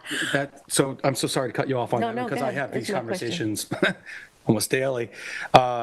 That is correct. The Office of Land Management is where I would direct individuals to notify where these properties and who the ownership of that property might be, because just because it's a vacant property doesn't mean it might be in a reserve property owned by a different entity. But if it's a town property, we are actively engaging in taking these trees and protecting the public. Yeah, thank you, David. So I just then would ask folks to reach out to us if they're having these issues or see any hazards along town road right-of-ways, as we're dealing with this across the town, not just in Waynescott. And the Traffic Calming Committee, which is led by Jose Arandia, they're going to go back and have further discussions with the committee and asking for, one or two recommendations. When you show a plan as anywhere else, everyone says, well, another stop sign here or a stop sign there or this there or this there. So he's gone back to the committee to ask for a certain type of suggestion, and will be getting back to us as soon as possible. And that's what I have. Great, thanks, Kate. Ian? Yeah, we recently had another spring CAC committee meeting. And a lot of the same subjects I touched on after the last meeting came up. One thing they did want to emphasize was also related to the Litter Action Committee, in particular how helpful Mickey's and Mickey Valsich has been in terms of donating vests for pickup and just contributing and helping in every way. And I want to make sure that is publicly recognized. I also have a follow-up with a subcommittee of that group regarding the Springs Corridor study. Although that's not technically Springs, there is great interest on that committee in the eventual result of that study. Another thing that came up, and I think this has been discussed before my time here, is just general awareness of what's happening, and they suggested a town newsletter might be something to consider, and I think that other members have discussed this before, but just want to mention that publicly. I don't know if there's other interests from other members of the public who would want something like that, but just a sort of summary of things that are happening. Of course, people can watch us during our meetings and be aware of that, but maybe a more general summary that's quicker to read.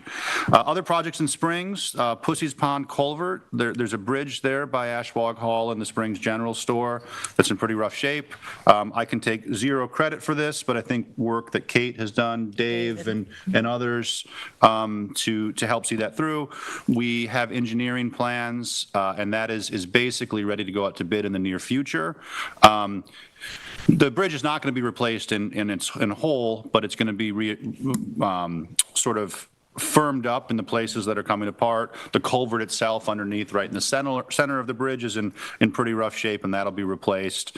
And it'll also give an opportunity for, in the future, having a wider paved surface for more safe pedestrian and bike access. There won't be a bike lane there per se, because there's not on either side of the bridge, but in addition to making the bridge more safe generally, I think particularly for pedestrians and bikers, it'll be a positive thing. Hopefully the work will start this fall. The timing is a little bit tricky based on some environmental standards and also just making sure we get it done before cold weather.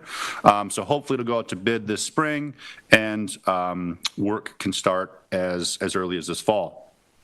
Parsons Blacksmith Shop also has engineering plans that I can take no credit for, about replacing the siding there. That project is not quite as far along. There is funding in place. It's not clear.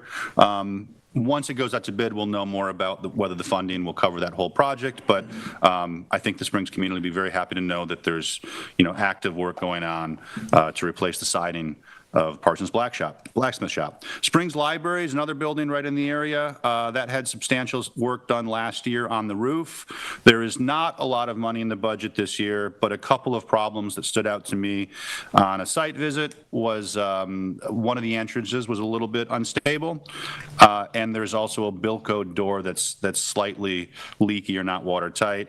Our maintenance department has looked at that, and those repairs are either imminent or underway currently. So while There are other things to fix in the Springs Library. Substantial work was done last year, and we are still making progress on things that we can address with what we have in the budget. Springs Park, I have not met with the Springs Park Committee, but looking forward to doing that next week with Scott from CPF and other committee members. There is a management plan in place that I've been reading through, and I'm now just looking forward to hearing back from the committee on what their thoughts are and their goals. I also want to say that I had a meeting at LTV. I'm actually a former board member of LTV, and I've got a great deal of respect for what they do in terms of government transparency and also public access programming. Michael Clark, Michael Clark's executive director there. Josh Gladstone has recently come on, and they're even expanding sort of their cultural programming and events. And, as somebody who was more intimately involved there many years ago, I was greatly encouraged to see the work that they're doing, and I think that they're doing wonderful things and a great asset to the community, and it's a great honor to be their liaison. Another thing, a side note there, I know Madam Supervisor has been interested in holding meetings in Montauk once again, and LTV has been very, very helpful in trying to make that happen. There'll be more to follow there, hopefully. But again, just another example of LTV, I think, helping the town with transparency and taking care of government meetings. The last liaisonship I will talk about is CHAB, the Community Housing Advisory Board. I mentioned this at a few meetings ago. They are preparing an RFA. They're working out some final details in terms of what types of housing funding programs we will have available. But hopefully very soon in the coming months, they'll release a request for applications that would cover all sorts of requests from members of the public or organizations looking to work on affordable housing. That's a very, very broad topic. It is new that we have funding coming through the 0.5% transfer tax, but I'm greatly encouraged by the members of that committee, the thoughtful dialogue, and a special shout out, I think, to Eric Shantz, who's our director of housing, working closely with them, and also on a number of other projects that I'm very, very excited to be becoming a part of. And I will just reiterate what Dave said about the police visit. It was very informative for me to take a tour of the police headquarters. I appreciate Michael Sarlo's time. I think that they're doing great work over there, and I've always had respect for that, but it was very nice to see some of the details and appreciate everyone's time there. Okay, so as long as we're talking about PD, I want to announce that the East Hampton Town Police Department is now accepting applications for the 2024 Citizen Police Academy. This is a free interactive 10-week training program that'll run on Wednesday nights from 6 to 9 p.m. from March 20th to May 5th. The course is limited to those who live in the town of East Hampton, are 17 years or older, have a valid driver's license, and all applicants will be subject to a background check, and the application submission deadline is Monday, March 18th. What you'll see if you take part in the Citizen Police Academy is the Emergency Services Unit, Unmanned Aerial Systems Team, Dive Team, Detectives Division, Firearms Training Systems, 911 Dispatch and Communications, as well as the Marine Patrol Bureau. There's also a ride-along opportunity, so to ride along with a patrol officer, so folks can see and experience firsthand what it's like to be a police officer in the town of East Hampton. And as far as the topics that will be discussed, they'll include an introduction to law and laws of arrest, use of force, special victims, hate crimes, domestic violence, crime scene investigation, virtual firearms training, DWI, safe driving, and special units. This is a program that had been offered prior to COVID, so it's been a few years, and they've put together a very robust schedule. We're going to be issuing a press release later today. It'll be on our website, town website. It's also on the town police department's page, and we encourage folks who are interested to reach out and consider. It is a big time commitment, but I think for certain folks, it'll be well worth their time and investment. The East Hampton CAC met last night. We discussed the Project Most application on 3 Mile Harbor. That's before the planning board. Also, and we talk about this almost every month, the challenges folks are facing along the Main Street Business District, the lighting, the bikes and e-bikes on the sidewalk, double parking, blocking driveways, and I'll be discussing this further with Chief Sarlo. We also had a lengthy discussion regarding affordable housing initiatives. Folks on the committee didn't feel like they were up to speed on what the town was doing and what was currently in the works. So Katie Casey updated them. She's a member of the East Hampton CAC on the work being done by the East Hampton Housing Authority, and I shared the efforts being made by the town, and the folks were quite grateful that there was so much progress being made on the affordable housing front. As far as resolutions for Thursday, I already talked about that we have the Pro-Housing Communities Pledge is on there. I'm also going to be introducing a resolution that supports the district attorney's efforts to change New York state law relating to fentanyl due to the overwhelming misuse and addiction to opioids, including prescription pain relievers, heroin, and synthetic opioids such as fentanyl. I believe Joanne routed the resolution this morning, and hopefully folks are in favor, and we'll have it on for Thursday. Kate touched on this because it came up at their Wainscott CAC, but I just want to put out a reminder regarding the East Hampton Town Airport draft GEIS, that the study is on for East Hampton Town Airport operational changes, is available for public view and comment on our website. The public hearing is Wednesday, March 13th at 6 o'clock here in Town Hall, and written comments can be addressed to Airport DGEIS at ehamptonny.gov. And as of right now, comments will be accepted until the close of business on April 2nd. Then I just wanted to touch on, there was one last thing. I just wanted to mention, we're trying to get ahead of ourselves as far as scheduling work sessions and making sure we're, best use of everybody's time and letting folks know in advance what we'll be discussing. So on March 12th, next Tuesday, Becky Hansen and a number of our department heads we'll be discussing the 2024 capital plan and presenting it to the board and the committee and the community. Chief Michael Sarlo will be giving the East Hampton Town Police Department annual report for 2023. Sergeant Kenny Alversa is going to be doing a presentation on vaping and what the community should know. We're also going to get an update on the Energize East Hampton Solarize campaign by Sun Nation Energy, and we will continue as needed with the FIMP updates and the ditch plan updates. So that's what we've got tentatively scheduled for next Tuesday. So I think that's it for the liaison reports, and now we can move on to resolutions. I'd like to offer Resolution 2024-300. This is appoint lifeguards to the preseason training program. Effective March 1st, 2024, individuals listed below their titles and their hourly rates. Second. All in favor? Aye. I'd like to offer Resolution 2024-301. This is for 71 Navy Road. This is for the Bailey authorized the CPF project plan addition. The location of the tax map is 300-27-2-7.1. Again, the town board would like to amend the plan as most recently adopted on September 2nd, 2021 to add this approximately 1.155 acres of land owned by William and Marianne Bailey.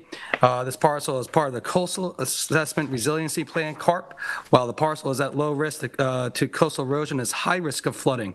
The properties are within a coastal fish and wildlife habitat boundary and has low depth of groundwater. This developed property has a natural resources permit and variances for rebuilding. However, in this flood-prone area, the inability for sanitary systems to meet the minimum separations of groundwater is an issue.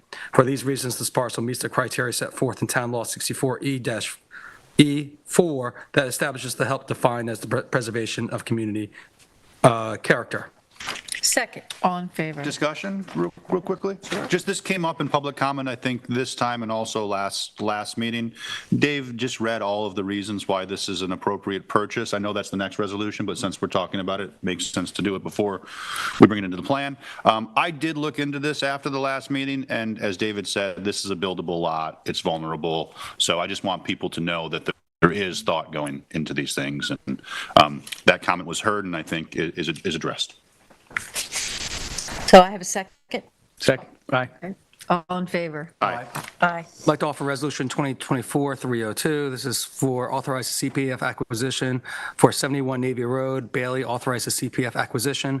Tax map 300-27-2-7.1. Acreage is .155. Public hearing was held on February 15th, 2024. The proposed purchase price is $1,050,000.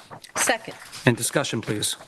I believe this actually meets the preservation of the community character, particularly in the general obligation law F, preservation of undeveloped beachlands or shorelines, including those at significant risk of coastal flooding due to the projected areas of sea level rise and future storms.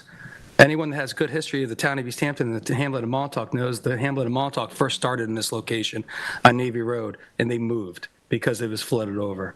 This is a highly flood-prone area, and we are trying to make sure that we protect this area for a long-time investment, and I believe the justification is there at the purchase price and at the reasons that are allowed in the general obligation law.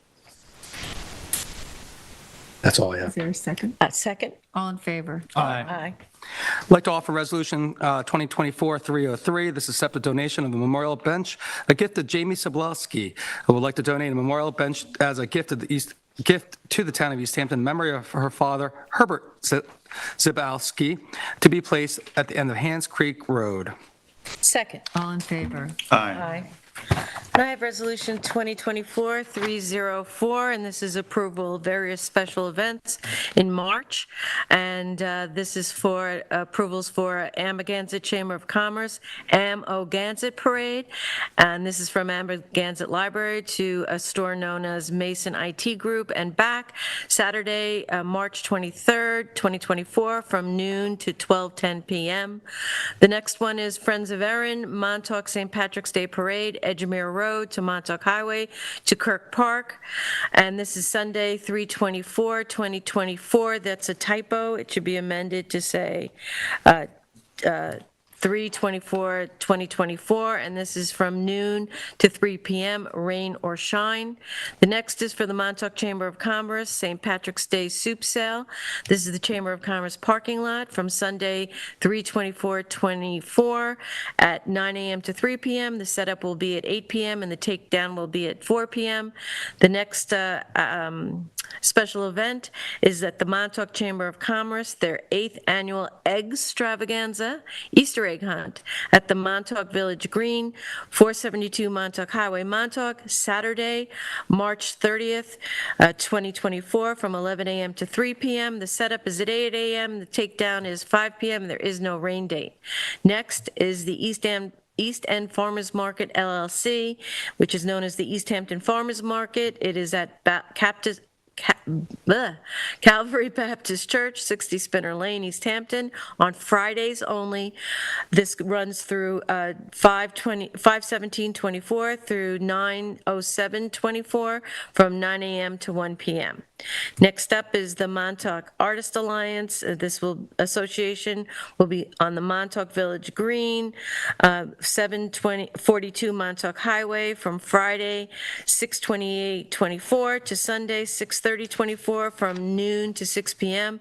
The setup will take place on Thursday 6/27 at 3 p.m. and will be taken down on Sunday 6/30 at 6 p.m. Next again is the Montauk Artist Association Montauk Village Green event, and that is again at 742 Montauk Highway, Montauk. This will take place from Friday 8/16 through Sunday 8/18 from 12 p.m. to 6 p.m. The setup is on Thursday 8/15 and at 3 p.m. and the takedown is on 8/18 at 6 p.m.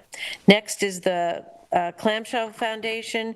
It's the Clamshell Foundation's 41st Annual Fireworks Display on 3 Mile Harbor in East Hampton, New York, Saturday from 7:13, from 9:30 to 9:45 p.m. The rain date is Sunday, 7/14, from 9:30 to 9:45 p.m. And lastly, the Clamshell Foundation's 31st Annual Sandcastle Contest, and that takes place at Atlantic Avenue Beach. It'll be on Saturday, August 10th, from 9 a.m. to 3 p.m. The setup is on the same day from 8 p.m., and the takedown is on the same day at 4 p.m. Second. All in favor? Aye. Sorry. That's okay. Next resolution is Resolution 305, and this is to authorize travel and reimbursement for Justice Stephen Tukulski, and he will, this is to authorize his travel to the National Association of Drug Court Professionals at their annual conference, All Rise 2024, from May 22nd to May 25th, 2024, and that's in Anaheim, California this year. And this is resolved that Town Justice Stephen Tukulski, who is the appointed drug court judge in the East End Regional Intervention Court, is authorized to attend the conference and will be reimbursed for membership, conference registration, travel, meals, and lodging for an amount not to exceed $3,500. Second. All in favor? Aye. Resolution 2024-306. This is a resolution to add Christina Buckley to the Spring CAC, which I'm very, very happy to introduce this. She has also volunteered to be the secretary, which is sometimes a difficult and thankless job, so I think she'll be a welcome addition to the committee, and so moved. Second. All in favor? Aye. Resolution 2024-307 to pay bill for 2023 Suffolk County Water Authority in the amount of $662.72. Second. All in favor? Aye. Aye. Resolution 2024-308 to pay bills for petty cash in the amount of, and this is for the Department of the Office of Housing and Community Development, in the amount of $71.61. Second. All in favor? Aye. I have Resolution 2024-309, and that is to amend Resolution 2020-680 as the resolution recited the incorrect budget account. And there's also, this resolution needs to be amended in the last resolved. The account, the SX account noted should not say office expense, it should say computer software. Second. All in favor? Aye. I'd like to offer Resolution 2024-310. This is an accepted proposal for construction support for the South Lake restoration to LKMA. And they have actually presented a proposal in which it expected to be 3.5 months at a cost of professional services not to exceed $33,000. Second. All in favor? Aye. 311 is a step change order proposal for the Springs Library Engineering. This actually is a SEPTA change order that cover the supplemental work for the DEC topographical survey of 3,200 and sanitary remediation oversight for 4,300 for a total amount of $7,500. Second. All in favor? Aye. 312 is accept a donation from a memorial bench, a gift from the Amagansett Village Improvement Society to be placed at Louse Point Road, and dedication of the Sarnoff family. Second. All in favor? Aye. 313 is accept change order number 1 for the Oak Grove Cemetery in the amount of $8,400 to remove a concrete ring and a well on the property. Second. All in favor? Aye. So do I have a motion to go into exec session? I'd like to make a motion to go into executive session for CPF, advice of counsel, personnel, agreements, contracts, and litigation. Second. All in favor? Aye. Thank you, everyone, for joining us.